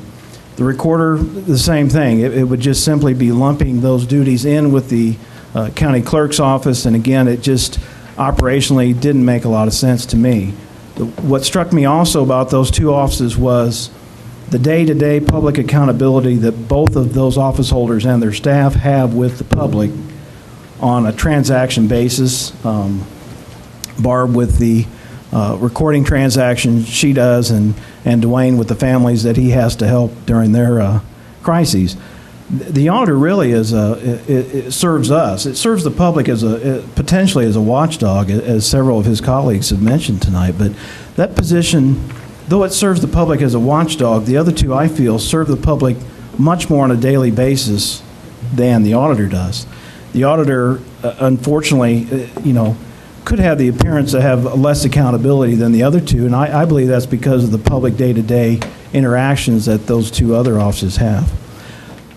From a financial standpoint, what struck me during the Lake and DeKalb presentations that we had on the phone during the policy committee was the idea of the office, wherever you have it in that structure, and there's several ways that office could be structured where it sits on the org chart, but was this direct line to the state's attorney. In other words, we talked tonight about the implied pressure of an appointed person and that implied pressure that they would need to cover up something or do something because their employer, could fire them. Well, that's probably true. I'm sure we could find 100 examples on each side of where that goes. But what struck me was that ability to have that hotline, so to speak, to the state's attorney, who has, and I assume the current auditor could do that now, but I really could see that with an appointed position, that direct line of accountability to the state's attorney. If that person felt there was any improprieties whatsoever and they felt threatened that they couldn't fulfill their job based on the pressure they feel because they're in an appointed position. I guess that was really what convinced me. I'll be honest, at first I was convinced that all three should go on the ballot prior to those hearings. Again, through the presentations and where I came to rest on it, one, based on the public interaction, the operations we do here at the county, and the potential to have an appointed position with that direct report to the state's attorney with issues, that's where I drew my conclusion that I would like to see that auditor question on the ballot. Mr. Betts. Actually, I want to speak to my amendment. My amendment is that we not put any of these three offices on the ballot. I agree with what many folks have said, which is if one goes on, they should all go on. The theory behind having these offices be appointed is that they're not essentially policy-making offices. And I think there's a fair argument that these three offices are not policy-making offices. The auditor probably requires the most independence of any of these, but you can argue either way fairly easily on these points. I'm a lawyer, that's what we do, is argue things in both directions depending on the client. In this case, however, I come down in favor of the idea that folks can elect or re-elect or not re-elect any one of these individuals who happen to be holding the office. The office doesn't belong to them.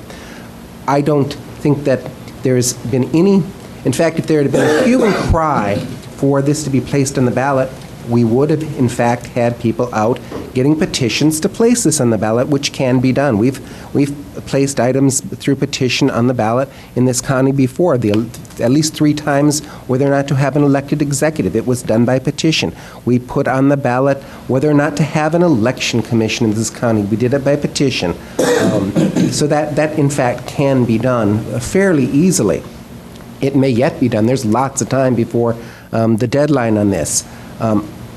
I believe that these offices have functioned historically quite well. I think voters have been a fairly good judge. They've elected or not elected folks. Voters make mistakes. As Ms. Pressing pointed out, they make mistakes in who they elect. Sometimes we as boards and legislators and presidents and governors, Lord knows our recent governors have made a lot of mistakes in appointments. It happens. There isn't a perfect system. I come down in the end because we have such a long-standing tradition of having these positions elected, that I think they should remain elected. If people don't want them to be elected, I think the public, the League of Women Voters, or whoever opposes the idea of having them, should get the petitions out. I don't think we should circumvent that petitioning process. I know people are concerned about Mr. Fabry. The voters have spoken last November. In 2012, they will get another opportunity if he chooses to run. That will be the case with all of these office holders, including those of us who sit on this board. We have to face the voters all the time, and this will undoubtedly be one of the issues that people raise. I don't think we should place this on the ballot unilaterally, and if we were to choose to do so, I think all 3 offices should go on that ballot. Quite frankly, the issue of combining the clerk and the recorder's office, it's been mentioned, but quite frankly, it has not been very well studied. No one's really looked at the financial and structural impact in a serious way on that particular issue. I have a long-standing belief that what we need to do is regionalize the coroner's office and have regional medical examiners, but that would require state legislation. I think that these are, in some instances, antiquated offices. If we were rewriting all of the statutes, there are a number of offices in this state that would probably be eliminated. You know, I think they'd probably eliminate a lot of county boards throughout this state, which I think is bad government to just say, well, we don't like county boards, they're too big, so let's get them down to no bigger than 7. There are certainly people who advocate that position. I like the diversity on county boards. I like the fact that we have large, diverse bodies. I want folks to support the amendment that I have, which is not to place any of these 3 offices on the ballot in 2010. Mr. Nudo? I would say it was about 4 months ago that Steve and I introduced the resolution to eliminate the position of auditor per the state constitution. There were several reasons for that, and it was strictly having to do with the office itself. The state constitution, contrary to a number of people who would give you the dire consequences of going appointed in the audience tonight, state constitution mandates that each county may elect or appoint as provided by law in the county ordinances. So, in their wisdom, they determined that the public should decide on that. I go back to the policy meeting just this month. Mr. Betts had 3 questions. He recommended all 3 questions that they not be placed on the ballot. In the first 2 cases of the county clerk and the coroner, it was either 8 or 9 to nothing. Was there anybody missing? It was either 8 or 9 to nothing. Unanimous vote. It was unanimous, thank you. In the case of the auditor, it was 5 to 4, which by normal circumstances would put that one in front of all of us and not the other 2. But the way the question was worded, very wisely, we're up in front of all 3 questions. So I wonder, based on comments made in the newspaper, if this is another obfuscation of my original and Steve's original proposal that we look at and have the public look at the auditor position without reference to the other two. As I indicated, it was unanimous that we not do that. But here it is. Here it is up again. It's a strange way that we got to this point here. Further discussion? Call a question. Mr. Moser calls, okay. This is a vote to amend Mr. Richards' offered substitute motion. The effect of it would be to make keep all three officers elected as a substitute motion. Point of order. Yes, right, Mr. Beckett. That's correct. What you said at the last is correct. Thank you, Mr. Beckett. That's correct. I will ask for a roll call on this if there's no objection. Point of order. Does this then replace all three? I'm sorry. A resolution? Effectively, it would say that all officers will remain elected.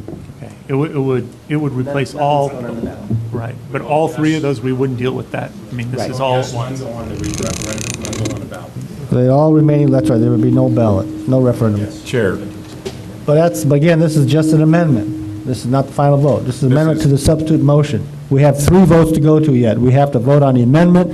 We have to vote on whether we can accept whatever happens to a substitute motion. We have to vote whether to accept the substitute motion. If that passes, then the substitute motion becomes the main motion, and that's the one that counts. Okay?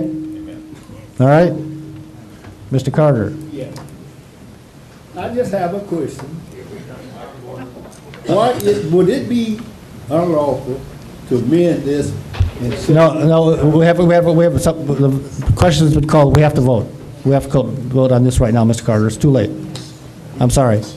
Roll call, please. You got a motion on the motion on? Hunt? No. James? Yes. Jay? No. Jones? No. Knott? No. Kurtz? Yes. Langenheim? Yes. Mosier? No. Nudo? No. O'Connor? No. Richards? Yes. Rosales? No. Sapp? No. Schrader? No. Smucker? Yes. Wysocki? No. Ammons? Yes. Anderson? Yes. Beckett? No. Benzel? No. Betts? Yes. Carter? Yes. Cowart? Yes. Denitz? No. Gladney? Yes. Weibel? Yes. Motion fails by my count. Is that correct?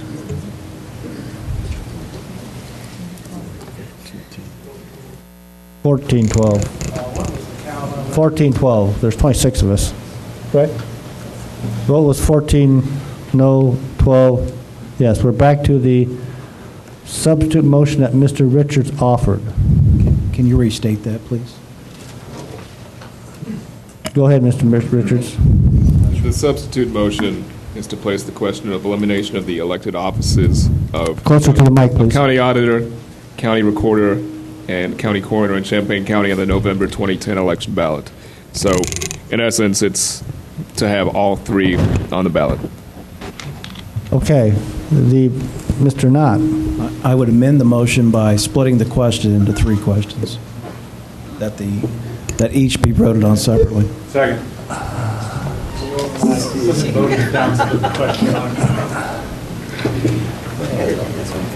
Pardon? Actually, Mr. Knott and I are incorrect. That motion would have to become the main motion before the question could be divided. The substitute motion would have to become the main motion before I would it could agree be with that. divided. Thank you. Is that correct, Mr.? I'm sorry, Mr. Knott?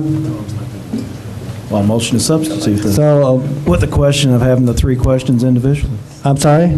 I would make a substitute motion to have the 3 questions placed on the ballot individually. I have a question for our parliamentarian. That effectively, that's... Pardon? You start off on, right? So it's still a no final. Pardon? Okay, is there a second? Second. Mr. J beat the clock. There is a second. Discussion on the motion to divide the offered substitute motion, which is not the main motion. Could Mr. Knott restate the motion? I don't understand. Restate the motion, Mr. Knott. My substitute motion would read almost verbatim what the did in our packet, and that would be that 3 separate ballot questions be placed on the November 10 election ballot, that one of which would be the recorder, the other would be the coroner, and the other would be the auditor, and that those 3 would be voted on separately by this board.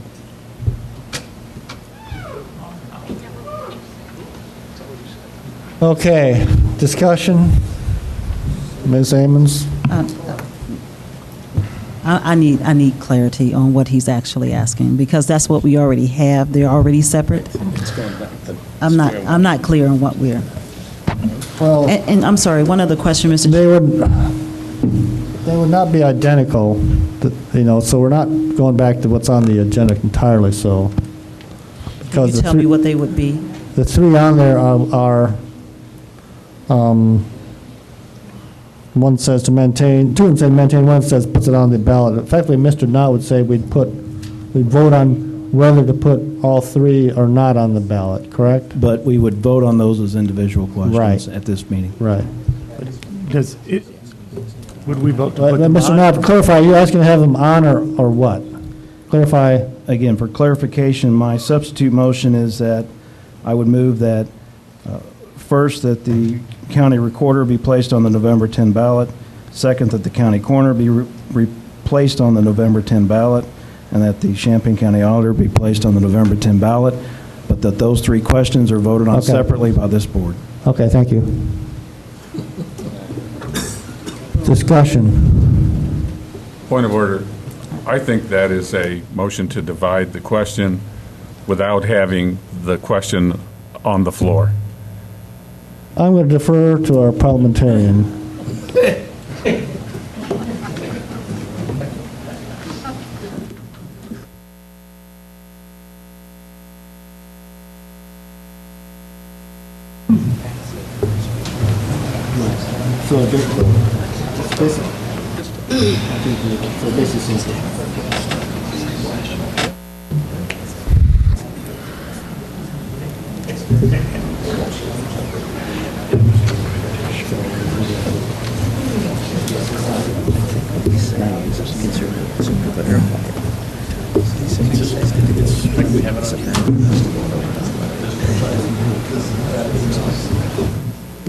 Could you clarify, Mr. Beckett?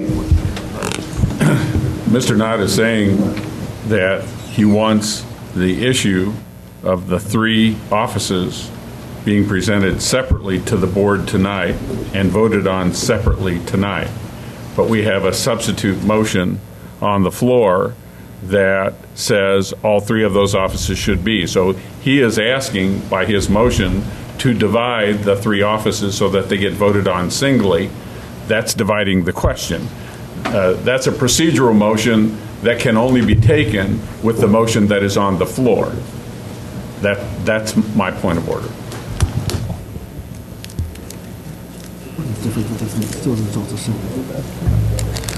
I'm going to rule that Mr. Beckett's point is correct, because what you're doing, Mr. Knott, is you're dividing the question, but effectively we're going back to what the main motion is, even though the wording is different, but it really, the voting results will be the same. Does that make sense to you?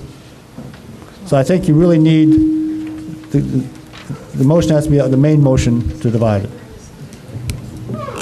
So we're back to now substitute motion of Mr. Richards. Mr. Beckett. I would just urge my colleagues to vote against the substitute motion to get us back to the agenda we started with tonight. That will allow us to address the issue office by office, one at a time. People can make the points that they want to make, vote the way they want to. It gets us to the point that Mr. Knott is trying to get us to, and I just think we've had enough sort of procedural games. Mr. Knott. I'll call the question on Mr. Richards' amendment or substitute. So, motion to call the question. Is there a second? I need a vote of 2/3. Show of hands to call the question, please. Raise them high.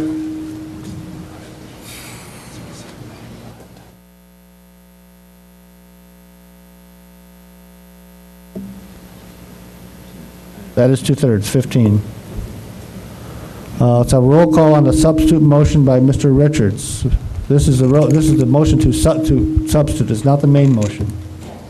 Okay, well, now let's get Mr. Richards. Could you read Mr. Richards' substitute motion off again? Mr. Richards, would you read your motion again, please? Your substitute motion?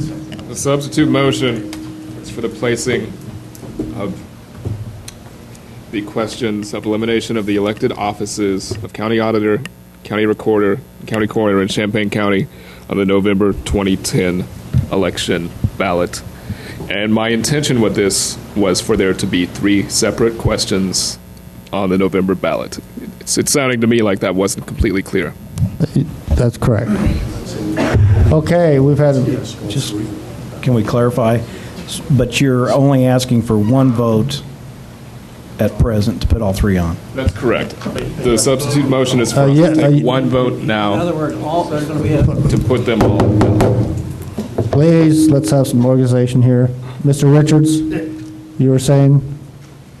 The substitute motion is for one vote now to put all 3 on the ballot for the Correct. votes. Is that clear? So that reverses items 1 and 2 as they are in the agenda. It's effectively, it says that each one will be on the ballot. Okay. All right? Vote yes would mean that we're going to substitute the motion. All 3 are on the ballot. Yes, it does not mean a yes, though. Yes means we would make that the main motion. All right? Proceed. Hunt? No. James? No. Jay? No. Jones? No. Not? No. Kurtz? Yes. Langenheim? No. Mosier? No. Nudo? No. O'Connor? No. Richards? Yes. Rosales? Yes. Sapp? No. Schrader? No. Smucker? No. Wysocki? Ammons? No. Anderson? No. Beckett? No. Betts? No. Carter? Cowart? Ms. Court, I'm sorry, could you say it again? Wadley? Ms. Cowart. Cowart. Oh, she never really called my name. Oh, yes, they put it. Yeah.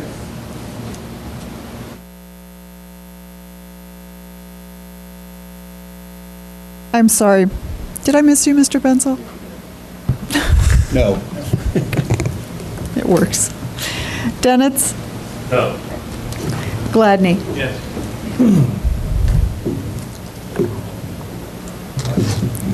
Weibel? Yes. Motion fails. So now we're back to the main motion, which is item A1. Call a question on A1. Second. Okay, show of hands. Call the question, vote on this. Okay, we have a majority. I'll ask for a roll call, please. You have a question? I'm sorry, we're voting here. Roll call, please. We're voting on this. Yeah. Contain the opposite. Hunt? Yes.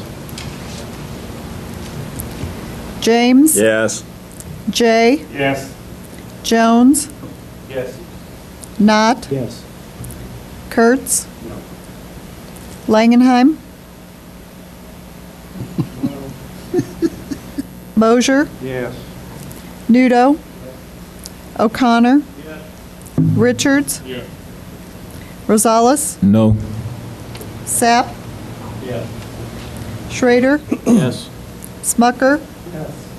Wysocki? No.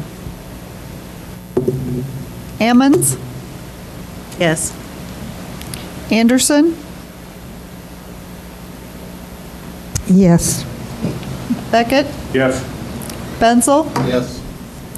Betts? Yes. Carter? Sadly, yes. Cowart? Dennett's? Yes. Gladney? Yes. Weibel? Yes. I would like to change my vote from no to yes. Okay, Mr. Langenheim would like to change his vote. And I've lost count, so could you give me the total? Pardon? 22? 4 no. 4 no, 22 yes. Motion passes. Mr. Betts. Thank you, Mr. Chairman. I move adoption of Resolution 7097 to maintain the office of the county coroner as an elected office, and I so move. Mr. Schrader jumping the gun? Second by Mr. Schrader. Discussion. Let's have a roll call for this, please.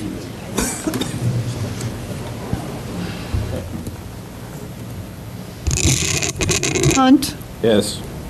James? Yes. Jay? Yes. Jones? Yes. Knott? Yes. Kurtz? Yes. Langenheim? Yes. Mosier? Yes. Nudo? Yes. O'Connor? Yes. Richards? Yes. Rosales? No. Sapp? Yes. Schrader? Yes. Smucker? Wysocki? Ammons? Anderson? Yes. Beckett? Yes. Benzel? Yes. Betts? Yes. Carter? Yes. Cowart? Dennett's? Yes. Gladney? Yes. Weibel? Yes, motion carries. May I proceed? Pardon? Go ahead, yeah, please, Mr. Betts.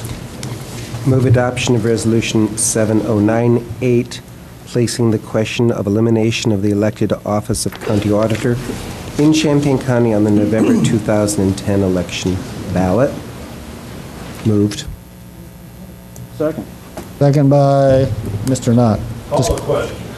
I'm sorry, we're going to have discussion first. Haven't we had enough? No. Mr. Betts? Good evening once again, Mr. Chairman. While I made the motion because I am chairman of the committee, and that's the job of the chairman of the committee, I rise in opposition to the motion. I think it is absolutely unnecessary to place this on the ballot. If it was necessary, quite frankly, for this office, it was equally necessary for the other two. I voted against putting the other two on the ballot for the same reason I'm going to vote not to put this on the ballot. I think it'd be totally hypocritical of me to do otherwise. Personally, I think there is great merit to appointing some of these offices, and some counties do it. I don't think this county, it is something we need to do. There's no compelling reason to upset this particular apple cart. There is no problem in the auditor's office that cannot be solved by the voters in 2012 if they see fit to do so. I think having an independent elected auditor is very, very valuable for this county. I think it would be valuable if we could have some independent ombudspersons or auditors operating in corporations, in businesses, at the universities, at the state level. I think a lot of things that happened in the past 2 or 3 years in terms of Wall Street, if there had been a few people who had been allowed to blow the whistle without being canned, I think some of the things would not have happened. I think it's important to have that elected position. It serves a function that is very valuable. One of the things, in listening to the gentleman from Lake County, that he really crystallized for me when I asked him a question. Does your financial office, your auditor's office, since they've abolished it, does the press ever know what's going on in terms of the internal finances of the county in terms of whether or not a bill was properly paid, whether or not a travel voucher was proper or improper. Does the press ever find out about it? He said, no, it would completely improper for the press to be given this kind of information. It just crystallized it for me that this was going to be it would have a completely internal auditing system where the public never finds out what's going on unless we have a press corps that literally are forensic auditors on a regular basis looking at stuff. It's not going to be found out. And quite frankly, I think the county board is not necessarily going to know what has taken place. I think that municipalities throughout the country have gotten rid of public auditors that are elected. I think in many instances a big mistake. We are a legislative body that is also an executive body, but we don't elect an executive. We have both functions. Really the only entity that can, other than the voters, that can say we're wrong on financial issues is the auditor. And I know over a period of several decades, the auditors have done so. It's embarrassed county board over the years, whether it's been Republicans or Democrats in power, to be told, you know, you didn't follow your own rules. And it quite often hits the newspaper. It's embarrassing. I felt embarrassed by it before when Jerry Parr was the auditor, and with Mr. Frericks and with Mr. Fabry. But that's their job. They're supposed to do that. An internal auditor is never going to do that. I think that's a very important function. It's that sunshine function that none of us particularly like to experience as folks holding political office, but it's very important. That's a check and balance on us, and that's valuable. It's important. That is never going to happen if we appoint someone, because as all of these elected auditors have made clear, and I think they're speaking both from experience and their own bias, which is natural, you can fire an auditor that doesn't give you the information that you want to hear. And that's what's gone on in many businesses. They get the information that they want to hear.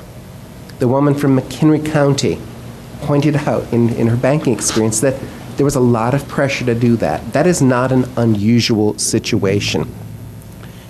Do I think voters have a right, if this goes on the ballot, to have an argument and discussion of it? If it goes on the ballot, they will have an argument and discussion. I would hope that if it does go on the ballot, that voters would defeat this, because I think that the voters will be big losers if they abolish this office, because there's no method that I know of to reinstate the office. I hope I'm wrong on that. I think this is ill-advised. It is based on current circumstances rather than long-term circumstances. I think whenever you change governmental structures, you shouldn't change it for the moment. You should look down the road and say, what is it going to be like 30 years from now or 40 years from now? How is that structure going to be working? You ought to be prepared to say that's a good structure, not just with that office holder, but with the next 5 office holders. I think that is what we need to look at, and I think that is how I view this particular issue, which is why I do not want to put it before voters. I want it to be before voters in 2012, and they can decide whether or not they want to defeat the current auditor or whoever the Republicans or Democrats or Greens or Independents put up for that office. Mr. Kurtz. I'm going to make this long. No, I'm not. I'm just kidding. I'll be honest, and I think this is an honest statement. We wouldn't be sitting here tonight if it wasn't for the News Gazette's articles on the auditor and the performance of Mr. Fabry. I honestly believe that. But I also honestly believe that if Mr. Fabry resigned tomorrow, I would still want an elected auditor. The independence of that auditor is way too important to make a vote concerning the performance of the existing temporary auditor, as we do for a temporary coroner and a temporary recorder. They'll all be up again for re-election. the Auditor's Department has the duty to protect the public from corruption, malfeasance, misappropriation, and misuse of funds. If they are not independent, they will be subject to the pressures that normally occur within a political system. We have seen it way too often in this county and in this state. All we have to do is look across the way here and look at the University of Illinois and see what political pressure can mean. All we have to do is look at the state and see one governor in jail and the other governor going. And either through arrogance, stupidity, or lack of common sense, they repeat it over and over and over again because I don't understand what goes through their mind. But I can tell you right now that with 19 counties in this state, over 75,000 residents, 17 of those counties have elected officials, while 2 do not. DeKalb and Lake. Now, DeKalb has a recorder, and a clerk combined. They do. But that wasn't discussed. It's funny that we didn't discuss that subject. We didn't really discuss whether the sheriff, now I know he's not happy about wanting to have the coroner in his combined with his office, but we really didn't discuss in depth what that would mean. The important point here is that when we first took up this subject, it was about reform, government efficiency, and saving money. We're not going to save money by appointing an auditor. It might even cost us more because we're going to have to find a CPA or an accounting executive, someone with an accounting degree.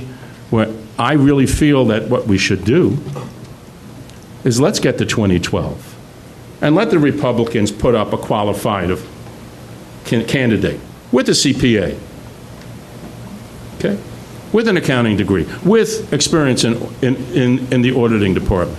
And let us put up one. And let's go tooth and nail in 2012 against each other, but let's not take it out of the hands of the taxpayers and the public. I just want to go through one other thing here. Quoted, this is a quote from a proposal for reform of government, of county government. It was presented to this body in August 19th, 2003. And it says, "It is unlikely that the duties of the auditor's office could be absorbed by any other existing county department while maintaining the independence the office currently enjoys." Folks, that's the key here. We've got to keep politics out of this, but I'm afraid it's going to come down to that because, I'll be honest, I think there are some who would like to see this subject roar right into the 2010 elections and used as a leverage to try and change the majority on this board. I believe that. Now, I know I'm going to hear from the other side in a minute here about that, but I can only say what I feel. So for me, what we're doing here is singling out the Auditor's Department because of the current circumstances and because of the publicity that has been raised of the performance of this temporary auditor. Thank you, Mr. Chair. Mr. James. I find it amazing that we can sit in here and talk for hours about a position when there's so many other things that really needs our attention as far as our county buildings, our workforce, and what have you. I think the simple solution would be for me to become an independent and run for auditor. That way I'm not beholden to anybody. Thank you. Mr. Betts, would you take the chair, please? I'd like to make a few comments. Should we accept his resignation? Do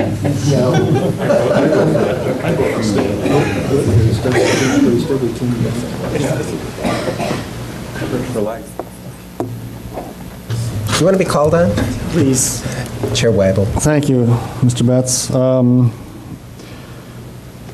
I initially thought that this was a good idea, to talk about having an appointed person for the position of the auditor, because obviously the people who made the appointment could decide on what the qualifications were. So I thought it had merit thinking about it. But one thing I did not realize at that moment was that the auditor's office is the whole office was independent. I hadn't really thought about not just the auditor, but the whole office being independent, because the personnel in that office are hired by the auditor. There's no connection between the staff there and any of the evaluations that go on at the county board level or within the county board. And I have butted heads with staff members in that office, and they butted back.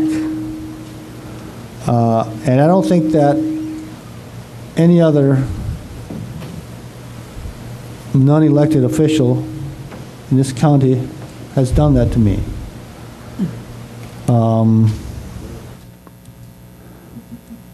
That says something right there. They know they're protected.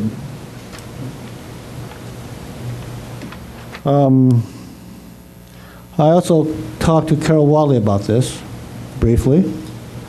I asked her what she thought about the idea of an appointed auditor. In her statement, this is not an exact quote, she said, "It is important for the auditor to be independent to fulfill the role of the auditor."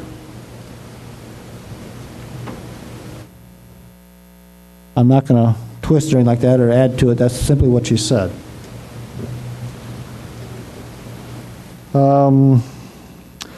One thing we've not talked about, we've not talked about what are any rules about what happens if, let's say, that office becomes appointed. We have a referendum that passes, so on and so forth. There are no state rules on how we describe or determine what those qualifications should be for that position. It's up to the county board. It doesn't say anything about length of time period for that appointment. It's up to the county board. That means the good part of that is the county board can do what they feel is the right thing. On the other hand, that means they also can undo it. They can change it with a simple majority vote. If I was going to try to change the qualifications of that office, I think I would try to do it at the state level and ask that a bill be presented so that the auditors for, say, counties of more than 75,000 would have certain qualifications. I don't have a set of qualifications in mind right now, but I think that'd be the approach to do it. And I think that'd be effective way of changing this, and also would give the people the ability to still vote on that office, and I think that's what they should have. Thank you.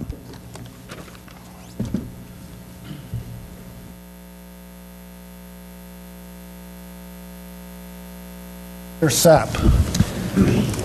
It just seems like to me, and listening to a lot of the discussion this evening, that most of the people that have spoke this evening have talked about I or we as a board, and whether we want elected or whether we want appointed, or whether I want elected or I want appointed. That's not my vote tonight. Matter of fact, I'm not going to tell you what I want, because when I go to the ballot box, then I'll decide. The vote tonight is to let the people decide what they want. And for us to sit here and assume, well, if it goes appointed, can we even do that? If the people say they want it appointed, we have to do that, because we answer to the people. If the people say, you know what, leave us alone, we want to continue to elect it, then we leave it alone and we let them elect the person. What I'm hearing now, and what Mr. Kurt said, was this would not be an issue if it had not hit the News Gazette and the office would not be brought in question. It did hit the News Gazette, and it was brought in question, and the people in this county have asked questions. Do something about that office now. We can't do anything about that office now, because it's an elected office. So let's let the people decide if they want it appointed, so we can do something about it. And if they don't, then they can change every 4 years at the elected and not come back to us in the middle of the term when the office is broke. Ms. Emmons? I, like many others, really would rather not have this long debate. Unfortunately, when comments are made, they have to be responded to as a duty.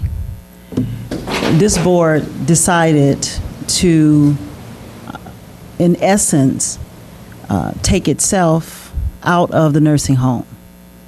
with the same premise that it would be better in another operational hand. Now tonight we sit and our staff at the nursing home are saying, you guys really just don't know. And we turned the nursing home into a corporate machine and forgot about the people that work at the nursing home, much like we're asking in the question of the auditor's office. All of the people who have spoken tonight are actually answering the question that we are being faced with tonight. The public did come here, as in many cases they come and say what they want. But in this case, it's quite odd to me that the public that did come, we won't listen to. On another matter, a public did come, and because the public came on that matter, we had to listen to them, which was the wind farm issue. So it's convenient tonight that because we, the majority on this issue, want to challenge the current auditor, then we won't listen to the public. I think it's a ridiculous question overall and a ridiculous waste of time, honestly. But in a recession, we want our clerk, our current clerk, county clerk, to spend additional funds to print up additional questions on this ballot so that we would have a referendum on that ballot. And so we are just actually compounding an issue that has already been answered. The public did come to our hearings that we proposed were legitimate hearings to hear from the public on this matter, should we go any further. They came and said no.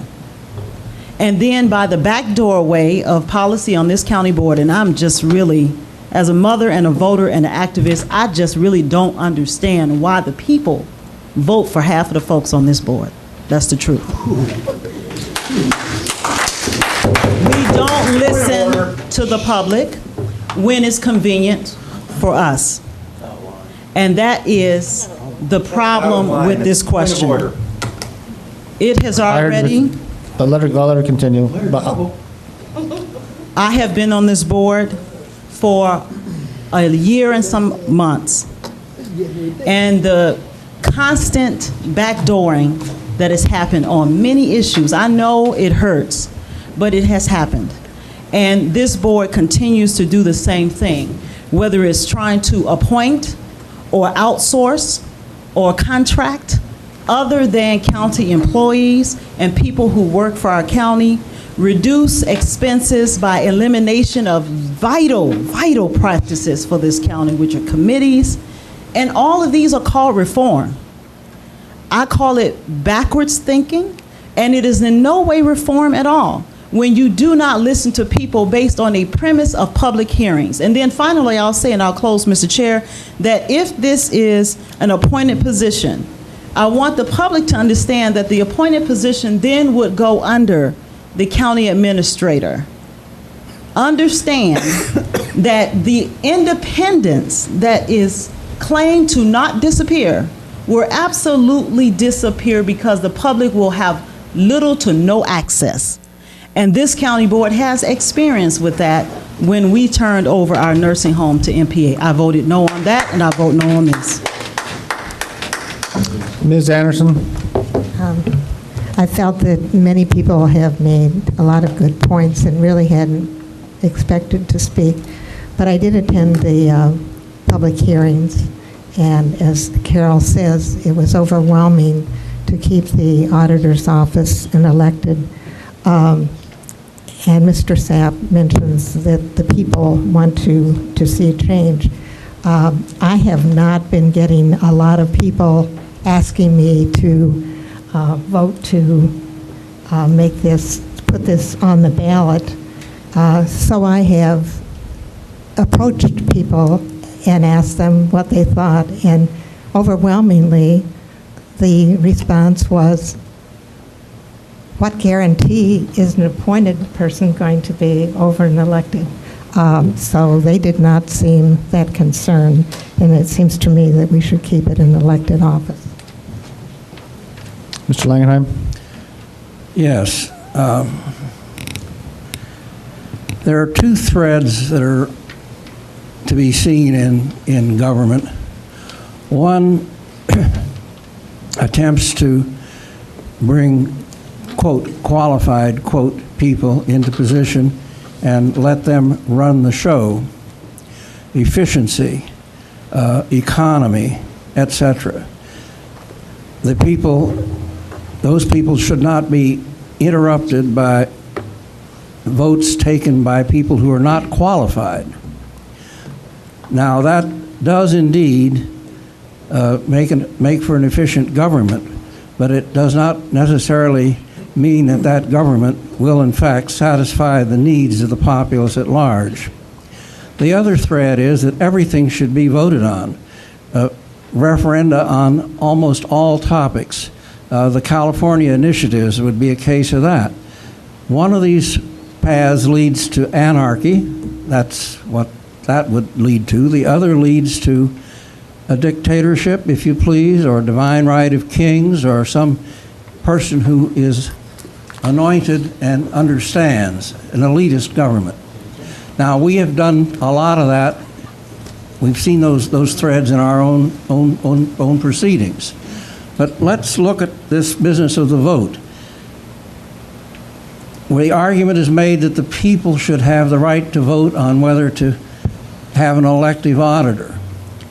Well, I read too much and I've forgotten too much, but somewhere in the background, in a discussion of big-time politics, the statement was made by a very prominent person, Bertrand Russell perhaps, that the one thing that the people should vote on everything but on whether to continue to have elections.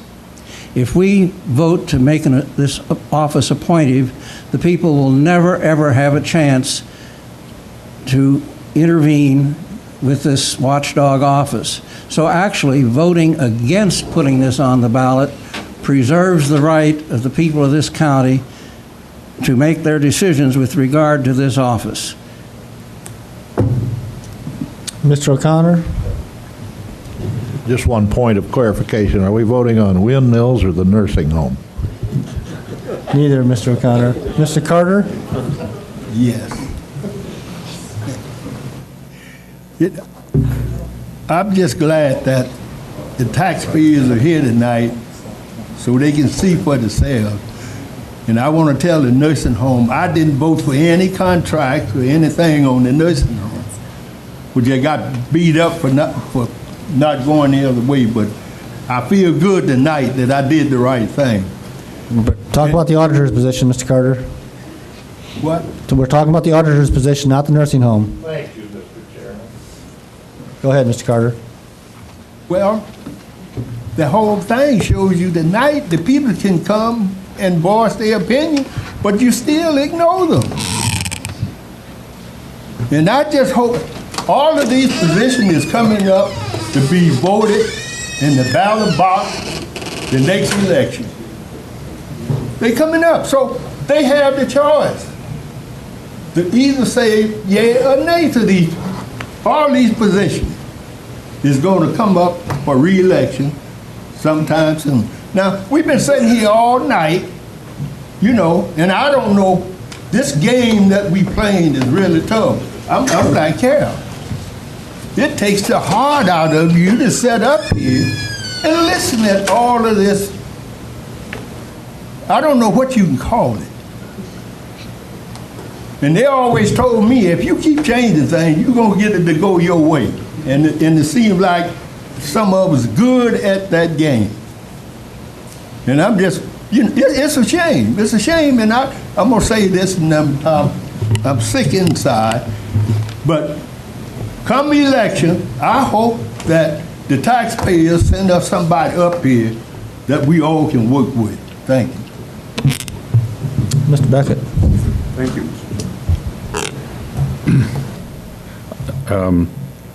Mr. Nudo and I sat down a long time ago, and he'll correct me if I'm wrong. I believe we said, you know, we have one elected position where there appears to be a weakness in the office. It has some significant professional responsibility, and there's a significant chance that someone could be elected who would not be qualified and who would not appropriately discharge that responsibility. Is there anything we can do about it? The office happens to be elected. It's under the radar. The public are really not aware of the auditor, its function. We are, because we come to grips with it, and we hear from it every month, from the auditor's office every month. And we talked about it a couple times. And ultimately, and one thing you said, Mr. Chair, that I agreed with was that there are arguments on both sides. There are arguments that have merit on both sides. Ultimately, the decision we made wasn't, oh, let's get Tony Fabry. That wasn't what we discussed at all. It was what would be best for the voters of Champaign County. We decided that the best thing to do would be come forward and put the question of the elimination of the elected office before the board, and ultimately for the board to decide whether or not it should be for the voters.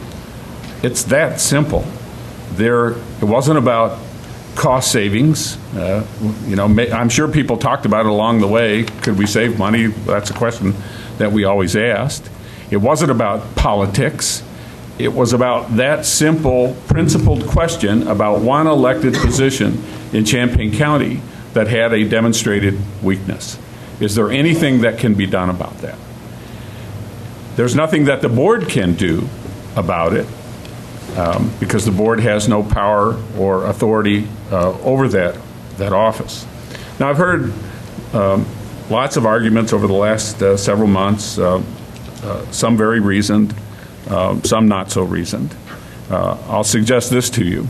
Deb Busey would not be the mastermind if she were our administrator and the control over an appointed auditor. The flow chart just wouldn't go that way. We have other positions that are appointed positions that Deb isn't the queen of Champaign County, and the flow chart all goes through Deb Busey, down, and everybody has to answer back to her. It just doesn't work that way. And I truly believe that the county board that is in place at that time will do what we always do. If, in fact, the public were to decide that it should not be an elected position, and that is, they will define the position, they will look at other counties that have such positions, and they'll answer those questions then. And that's when they should be answered, then. I agree with Mr. Sapp. We're talking about a horrible that hasn't even come into place yet, and quite frankly, I don't think it's a horrible either way. I think if it remains an elected auditor position, certainly we can all live with that because the voters will have spoken. And if the voters decide that they want an appointed auditor, we can live with that, and we can deal with that problem as well. So I disagree. There is no corporate conspiracy.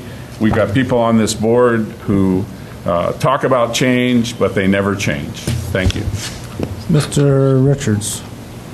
Mr. Chairman, we are talking about the nursing home here because we're talking about accountability. Of the elected offices in this county, this is the one which must be independent from us and answer to the voters.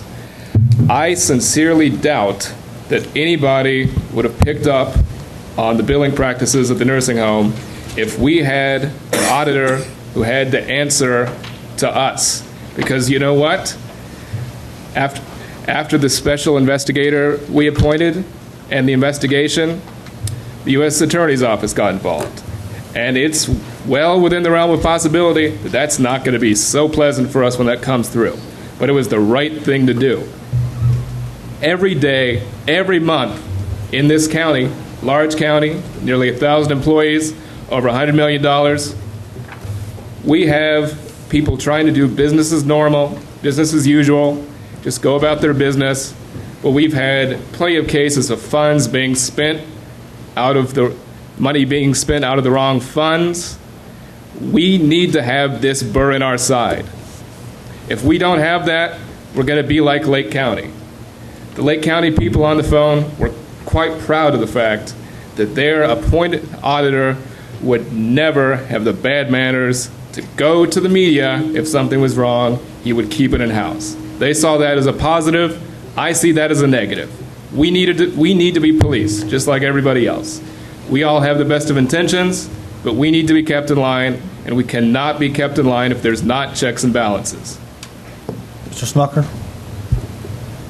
Yeah, I guess I just would like to say that, the question of efficiency versus democracy that my colleague here raised, I think the gist of that is that in a democracy, we don't just elect the unimportant offices, we elect the important offices, which means that we have to tolerate inefficiencies and foolish actions and bad decisions of the voters, and that's what democracy is about. That's how it works.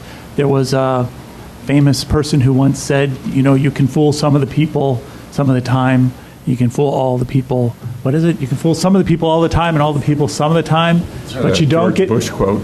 But you don't, right? You can't fool all the people all the time, and that is a basic idea of democracy. So those who look at some, inadequacies in government and then say, well, we can clean this up, we can make this go away. Well, some of those inadequacies are simply built into government. They're built into our democratic process. And it's a process that I cherish and I don't want to see go away. So I am going to vote against this resolution. Thank you. Mr. Kurtz? Mr. Beckett states that the auditor's office, the public never hears about them. Well, in most cases, they don't. But I'll tell you, the public does hear about the auditor's office when the auditor raises the alarm about the nursing home overspending. They heard about that. They heard about the auditor when he had proven to be reliable on factual information about the nursing home, when information that was not factual was coming to the board. The auditor prevented misappropriation of $50,000 for the maintenance and safety of bridges. Taxpayers heard about that. The county auditor enforced the county anti-nepotism policy. Taxpayers heard about that. The auditor prevented fraud by enforcing purchasing rules. Taxpayers heard about that. And the auditor blocked no-bid contracts. Taxpayers heard about that. And then the auditor exposed improper expenses. That's the time when the public hears about the auditor, because that's the auditor's job. And I don't know how many of these would have been exposed if that auditor was working for someone above him and his job might be at stake. Mosier, you have your hand up? Mr. Mosier.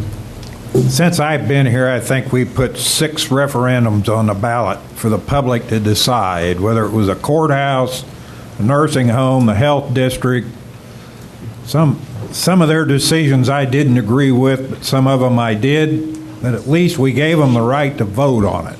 And I think this is another question that needs to be put to the voters and let them make the decision. Because contrary to what I've heard here tonight from a lot of people that have confronted me about this, is why do we need all these elected officials in these various jobs, especially this one, where the head man isn't qualified to run a department? If they don't have the credentials for this job, I don't think they deserve to have it, and we're not getting it with elected officials.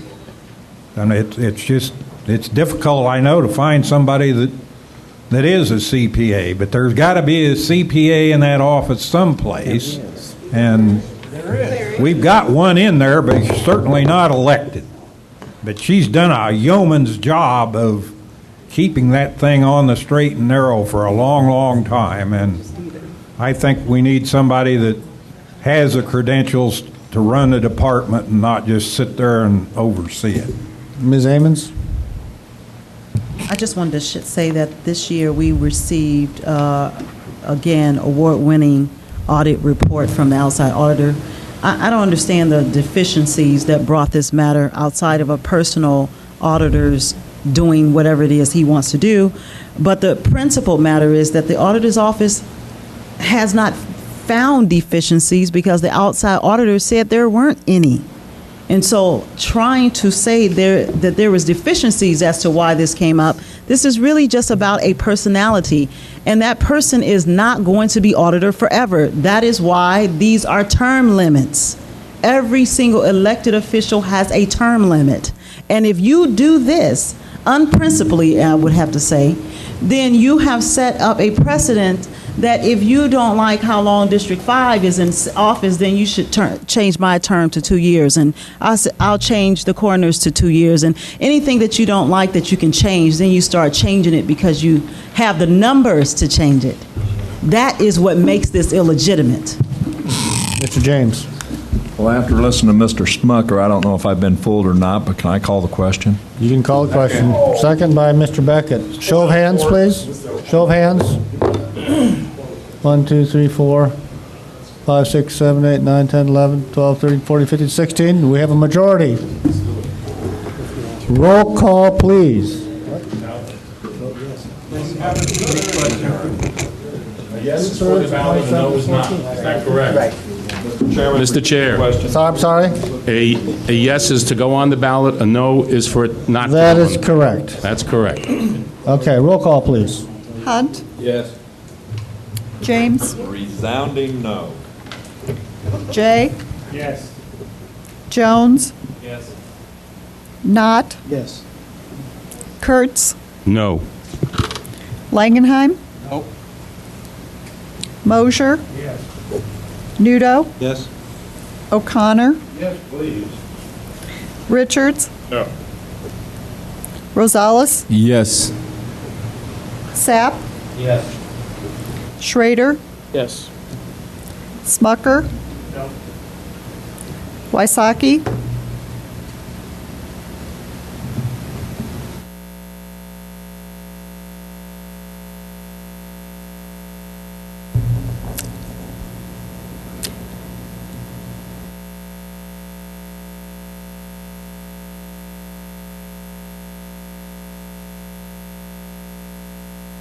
I don't mean to put all this drama on it, but frankly, I'm still betwixt and between.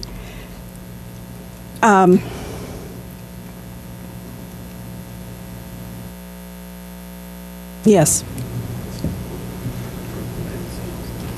Ammons, Anderson, No. Beckett, Yes. Benzel, Yes.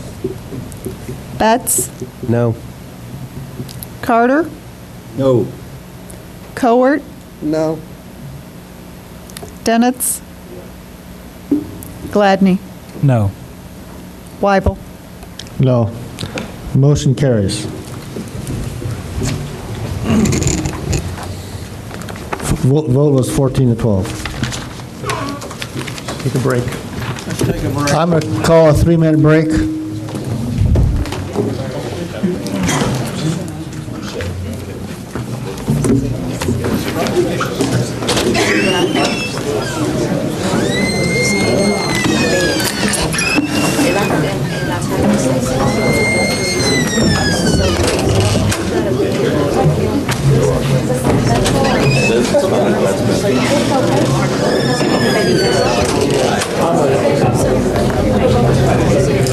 That's Captain Carter. Right over there. You gotta shake his hand. He always likes to shake hands. Hi, Carter.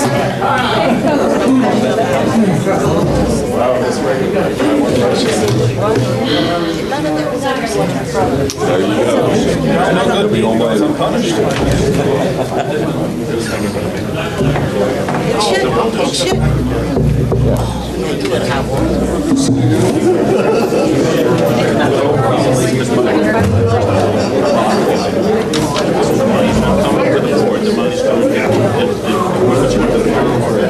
So he says we should take any initiative. Screw that. I'll take as much initiative as I need to help the county, help save some lives out there. You know that 600 people falling into great things, falling into loneliness, and things like that. And when the first responders get there, some of them have died trying to rescue them.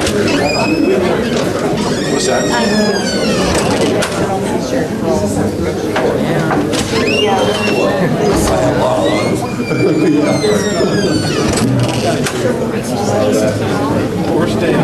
Yeah, we gotta stay. Yeah.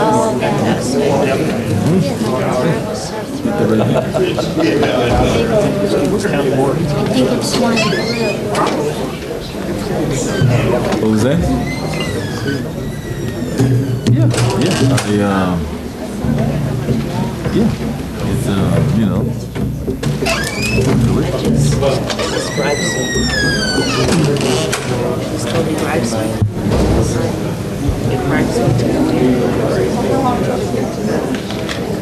We got a little ways to go. They should bundle all these next ones into one. Yeah, they should. They should.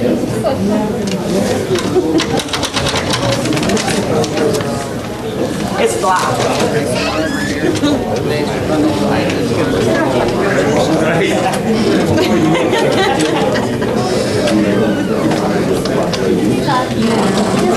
Well, yeah, it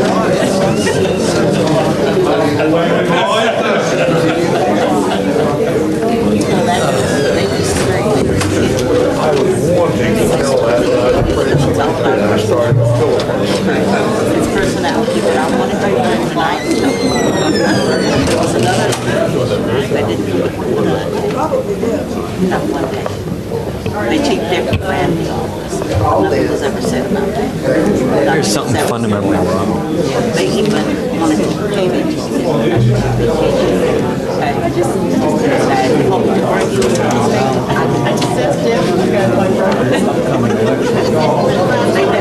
get I asked Mark, I said, this is so bad. He said, he said, they look like you don't never listen. But that's what I said. I said, why? Because of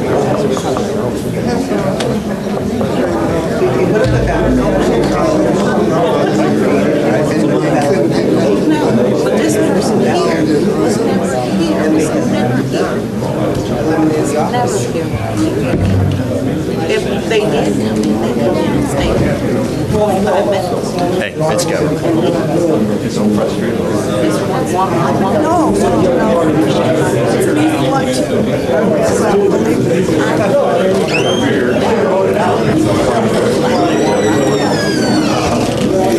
Nobody said anything about that. That was never. I have no idea. I asked again. And I'm gonna say That's a good idea.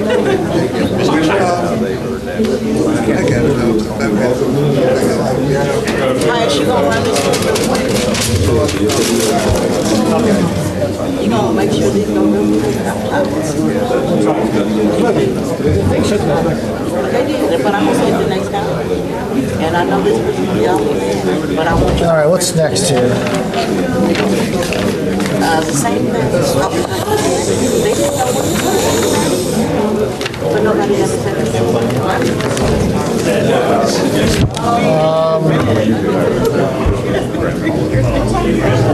What I'm going to do is I'm going to Well, now we have.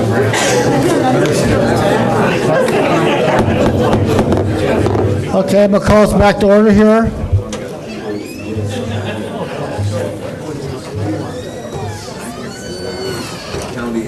Oh, yeah. Let's do, that's right. I'm going to, if there's no objection, I'd like to change the order here a little bit. I'd like to go to highway and transportation to get that out of the way. Is there any objection to that? And after that, we'll do labor. I think those will go quickly. You don't think so? Okay. So, Mr. Carter, if you do, Ms. Carter had to leave. You're going to do a highway for us, please. Go ahead. Please. Number one, adopting the resolution number 7101, petition requesting and resolution appropriation of funds from the County Bridge Fund, Crittenden Road District. Second by Mr. J. Discussion. Mr. Beckett. I'd like to move a substitute motion that requests adoption of resolution number 7101 regarding the County Bridge Fund, Crittenden Road District, adoption of resolution 7102 regarding appropriation of funds for County Bridge Fund for Newcomb Road District, adoption of 7103 regarding the County Bridge Fund for Pasodum Road District, adoption of Resolution 7104 regarding the County Bridge Fund for Tolona Road District, and adoption of Resolution number 7105 regarding the appropriation of funds from the County Bridge Fund for the Sodorus Road District, and I so move. Second by Mr. Dunitz. It's effective omnibus motion. All in favor? Aye. All opposed? Motion carries. That is the main motion. Discussion of the main motion. Seeing none, all in favor? Aye. All opposed? Motion carries. Thank you, Mr. Carter. That's all we have. Moving on to Labor Subcommittee. Do we have a mover for that item? Resolutions, I'm sorry. 7107, is there, Sam? Yeah, Sam, it's Mr. Smucker. Move approval of resolutions number 7107, establishing a policy regarding attendance of county board members at labor management meetings or meetings required pursuant to collective bargaining agreements, and so moved. And I'll speak to the motion too. Is there a second? Second by Mr. Betts. I'll point out that you should have a handout with the motion that we'll be voting on, not the one in the booklet. Mr. Smucker. Yes, there's a new version of this on your desk here.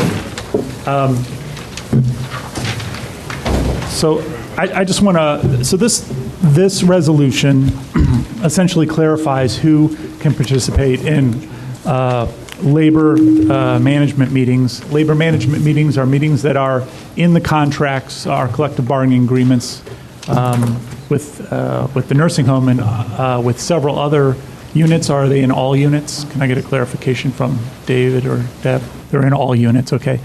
So they're meetings that are subject to obviously the collective bargaining process, although they are not negotiating meetings, but they are meetings in which managers and union representatives meet. The union employees and union representatives meet.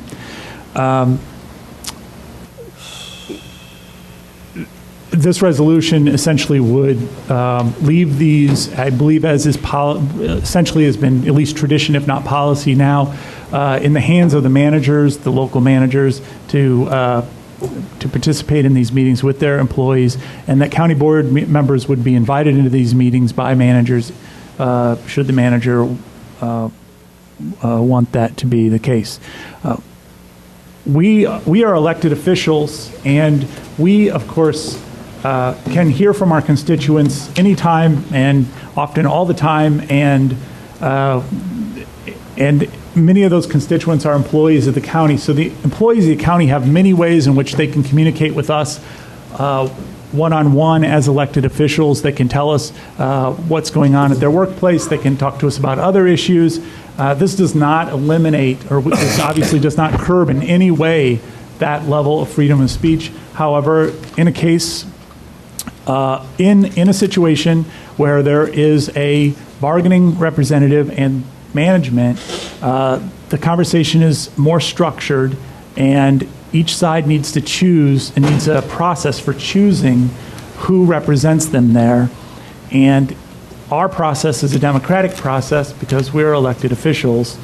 And so choosing who is there, it simply cannot be open-ended, because these meetings, again, are governed by contract, they're governed by laws. It simply cannot be sort of willy-nilly whoever wants to show up.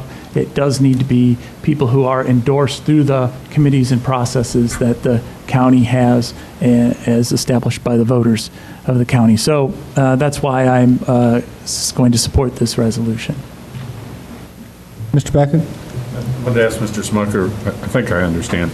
On the other side of the table, when the collective bargaining representatives are there, and I recognize these are not negotiation sessions, they're labor management sessions, do they have representatives who come to the meeting, or may any member of the union at any time come to any meeting?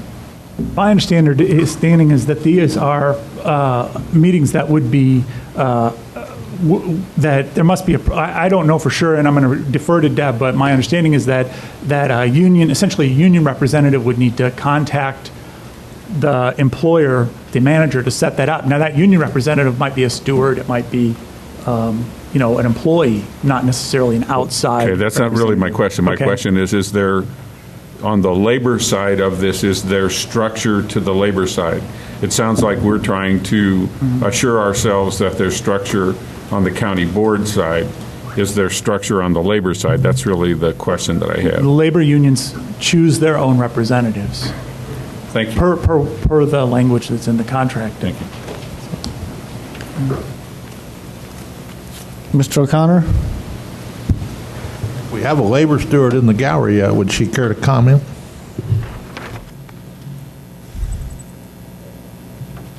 Could you enlighten us a little? Basically, all the members want is, when they have a labor management meeting, is to have some of the county board members to attend. You've got the nursing home, you've got the general unit, which consists of state's attorney's office, county clerk's office, treasurer's office. Anybody can come to those meetings, and all it is to let you know what's going on, how they feel. We're not trying to entrap you into agreeing to anything. We just want you to hear what's going on. And what better way is to get together. It's just to voice what's going on. Can I follow up? Oh, sorry, Mr. Beckett. Because it was my point. From the union side, do you select representatives to attend those meetings, or may any member of the union come at any time to those labor management? As long as they clear it with their department head, they can come. Okay, so there's no limit of the number of union members that can come to one of those meetings? No. Now, in the general unit, if we have a meeting, then it's normally Deb Busey, myself. That's not my question. My question isn't what's normal. My question is there a structure on the union side for who can attend the meeting? And if I'm a member of the union, do I have to obtain clearance from someone? Can I just show up? We normally say who can attend those meetings. Thank you. Ms. Wysocki? Well, if the idea here is to encourage county board members to come, does this mean then that this is now a public meeting and we've got to notice it and we've got to watch how many of what committee shows up? Well, if that is, that's something we have to consider, if a certain number of county board members attended. You're right, you're correct. Mr. Betts? That was one of the concerns. For instance, if Mr. Smucker and I were to show up, we're both members of the Labor Committee, that would be a majority of a quorum of that committee, and there'd be an automatic violation of the Open Meetings Act if we were both to attend. The real impetus behind this resolution was to give Deb Busey and other managers knowledge that we have a policy in this county that the county board members are not going to get involved in the day-to-day operations of the departments. And if the management believes that it's necessary to get a county board member involved in something, we're not precluded from doing so, but it is not our role to manage these offices on an individual basis. That's the only thing that's behind this, is to give the managers the authority, the knowledge that we have a policy that we do not expect to be individually or collectively as a county board doing the monthly, bi-monthly, quarterly labor management meetings unless we're invited by management. That's all it is. Mr. James? I would say that, on some of that stuff, I can see both sides, because there's sensitive stuff that's talked about, and if a county board member happened to say something off the cuff that would be repeated in a surrounding like that, it could be taken out of context. We're here now tonight, and I've heard several union members speak, and that way we're all hearing it. It's a notice meeting. They have the right to get up there and speak for 5 minutes, and I think that's the proper forum at this time. Ms. Anderson? Just a comment. This has been several years ago, being chair of Justice Committee. I think it was while Jeremy Maupin was still here.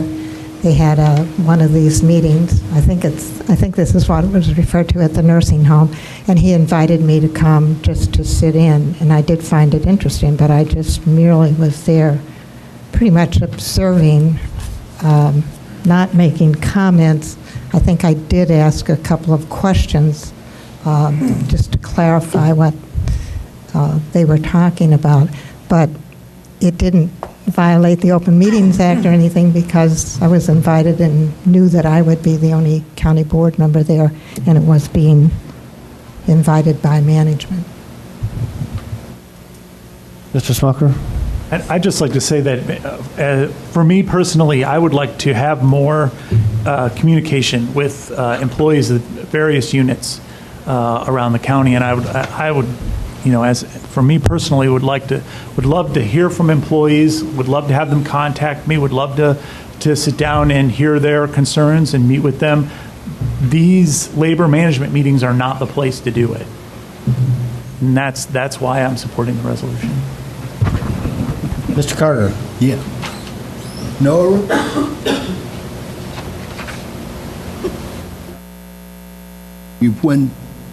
Are you talking about negotiating or just regular board meeting?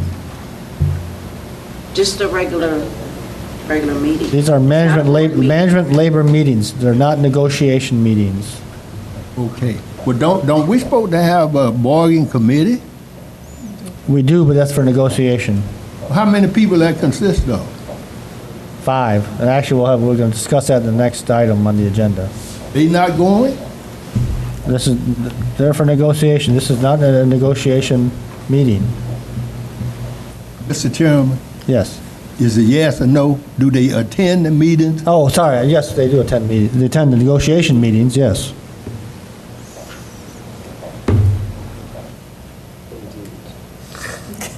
Many.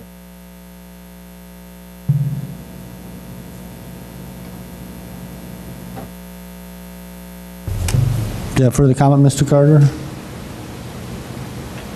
Oh, yes, I was through, but if you have 5 people from this board attending the meeting, why aren't we getting any feedback? Well, we are going to vote on a contract tonight, and that certainly is feedback. Well, I don't think you can keep any elected official from attending a meeting of this county board. That is law. You might not can say anything, but you are authorized to attend those meetings, set in on them if you don't express any opinion. And I can't see, if we have 5 people on that board and we are not getting in, then we need to change the board. I'm through. Mr. Richards. I agree with Mr. Carter. My authority comes from the voters. I don't feel like it's proper for me to need a figurative permission slip from management to undertake my duties.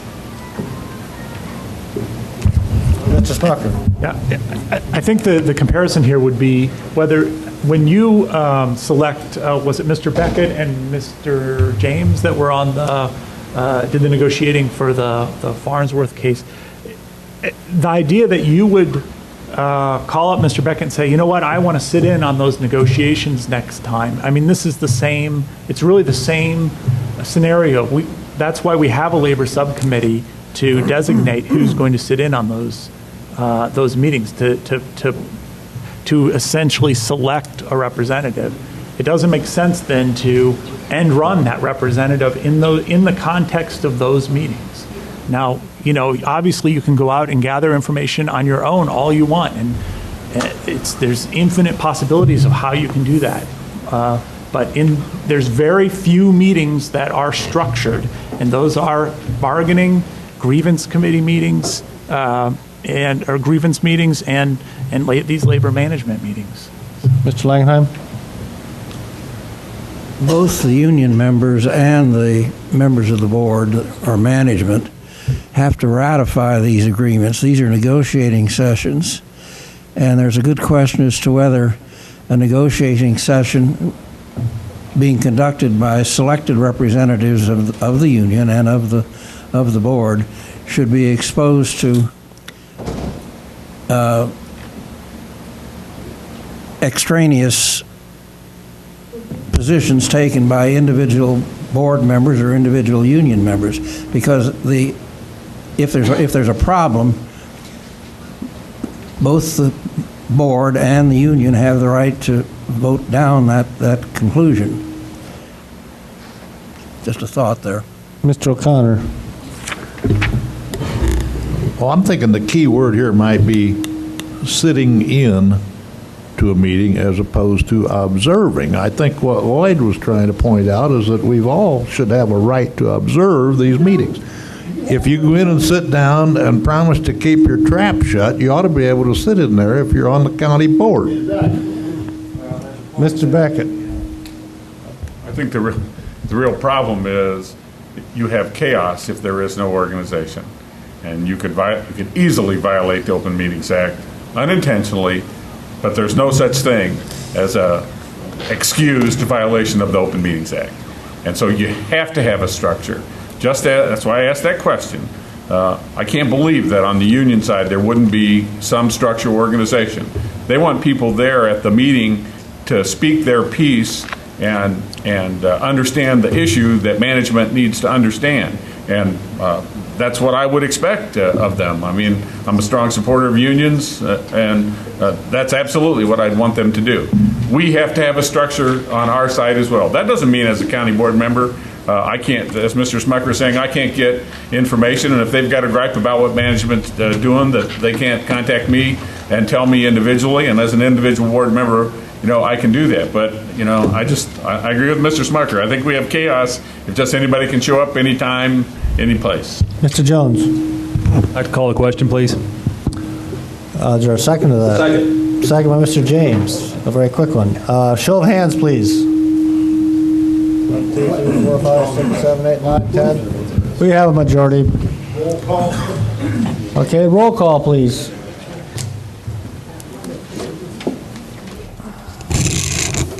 Hunt? James? Yes. Jay? Yes. Jones? Yes. Knott? Kurtz? Yes. Langenheim? No. Mosier? Yes. Nudo? Yes. O'Connor? No. Richards? No. Rosales? No. Sapp? Yes. Schrader? Yes. Smucker? Yes. Wysocki? Ammons? Anderson? Yes. Beckett? Yes. Benzel? Yes. Betts? Yes. Carter? Yes. Dennett's? Yes. Gladney? No.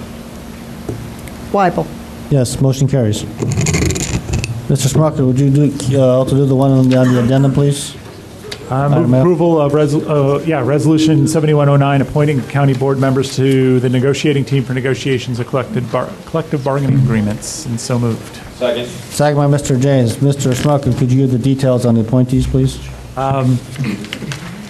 This would appoint myself and Mr. Nudo as representatives to the AFSCME General Unit, and Mr. Knott as the representative, as the county board representative to the corrections divisions and the corrections sergeants. Sir, discussion. See none, all in favor? Aye. All opposed? Motion carries. Okay, let's go back to finance. Mr. Rosales? Since I wasn't here for the Finance Committee, I'll defer that to Barb. Ms. Wasaki, would you be willing to do this? Please. Sure. Thank you. I move the adoption of resolution number 7083, which is a budget amendment for the Regional Planning Commission in the amount of $25,500 for alternate year funding for a federal grant to train and educate school and community audiences about safe routes to school, and I so move. Second by Mr. Mosier. Discussion. See none, roll call. Hunt? James? Yes. Jay? Yes. Jones? Yes. Knott? Yes. Kurtz? Yes. Langenheim? Yes. Mosier? Yes. Nudo? Yes. O'Connor? Yes. Richards? Yes. Rosales? Yes. Sapp? Schrader? Yes. Smucker? Wysocki? Yes. Anderson? Yes. Beckett? Yes. Benzel? Yes. Betts? Carter? Denitz? Yes. Gladney? Weibel? Yes, motion carries. I move further the adoption of resolution number 7084 in the amount of $50,000 again to the Regional Planning, for the Regional Planning Commission in support of a Ross grant, which provides supportive services, development aids, and aids in activities relative to public housing residents. And I so move. Second by Mr. Mosher. Discussion. Seeing none, roll call. Hunt? Yes. James? Yes. Jay? Yes. Jones? Yes. Knott? Yes. Kurtz? Mr. Kurtz? Sorry.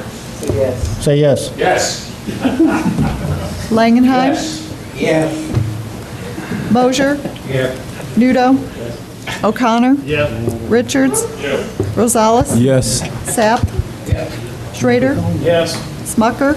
Yes. Wysocki? Yes. Anderson? Yes. Beckett? Yes. Benzel? Yes. Betts? Yes. Carter? Yes. Denitz? Yes. Gladney? Yes. Weibel? Yes, motion carries. I move the adoption of resolution number 7085, again to the Regional Planning Commission in the amount of $80,000. This is for homeless prevention rapid rehousing. This provides assistance to individuals and families from becoming homeless and helps those who are experiencing homeless to be quickly rehoused and stabilized. Second. Second by Mr. Betts. Discussion. Mr. James. Is that for tents? I'm sorry? Is that for tents? Not that I know of. Further serious discussion. See none? Oh, no, roll call. Hunt? Yes. James? Yes. Jay? Yes. Jones? Yes. Knott? Yes. Kurtz? Yes. Langenheim? Mosher? Yes. Nudo? Yes. O'Connor? Yes. Richards? Yes. Rosales? Yes. Sapp? Schrader? Yes. Smucker? Yes. Wysocki? Yes. Anderson? Yes. Beckett? Yes. Benzel? Yes. Betts? Yes. Carter? Mr. Carter? Yes. Denitz? Yes. Gladney? Yes. Weibel? Yes, motion carries.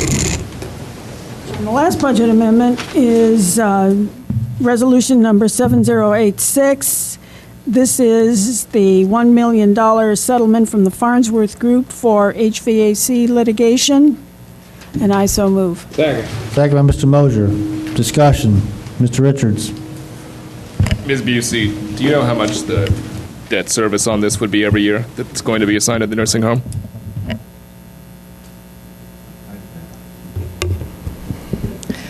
I'm not sure I understand your question. This is repaying $1 million of a $1.3 million loan. All right. The nursing home has two. The general corporate fund has assumed two burdens on behalf of the nursing home. One has been in the amount of $2.8 million in grants and loans from the general corporate fund to the nursing home. The second was for the issuance of $4 million in bonds to complete the nursing home construction project. The annual debt service on the $4 million in bonds is $300,000. Originally, when that debt was issued, the county board, I believe, probably planned that when these when the proceeds from the litigation became available, it would be used to prepay that debt. The loans from the general corporate fund to the nursing home have left the general corporate fund in such a cash-poor position that it is more advisable to repay the loan with the proceeds from the settlement, and the nursing home is now going to assume the burden of the $4 million in debt service by transferring the payment for that debt service each year, beginning with the fiscal year 2010 budget. Thank you for that explanation. That's why I was asking what the debt service is going to be, because my main question for the chair and possibly for the administrator is, with the current financial performance of the nursing home, do we have any realistic expectation that the nursing home is going to be able to continue to pay this off? Or what do you think the chances are that we're just going to have to go back to loaning the nursing home money to start paying for this again?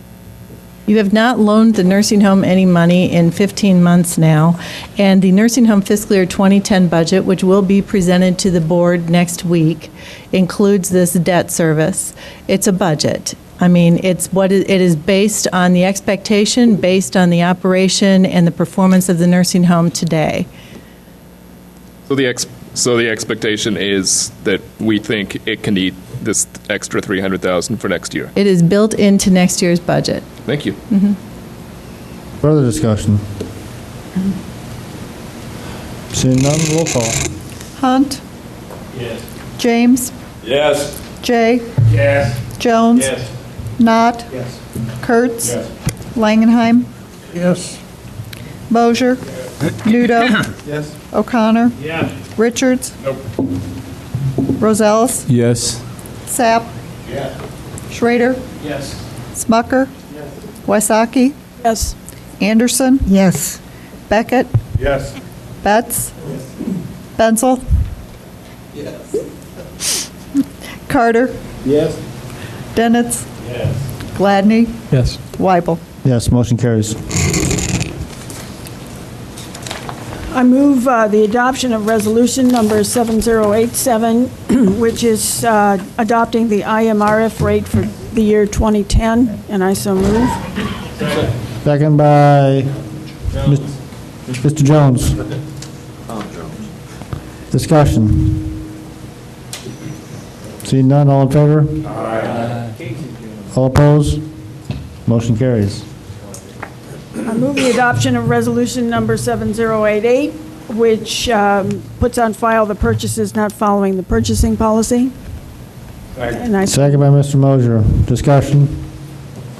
All in favor? Aye. All opposed? Motion carries. And lastly, I move the adoption of resolution number 7087, or 89, which is the payment of claims authorization. And I so move. Second by Mrs. Schroeder. Discussion. All in favor? Aye. All opposed? Motion carries.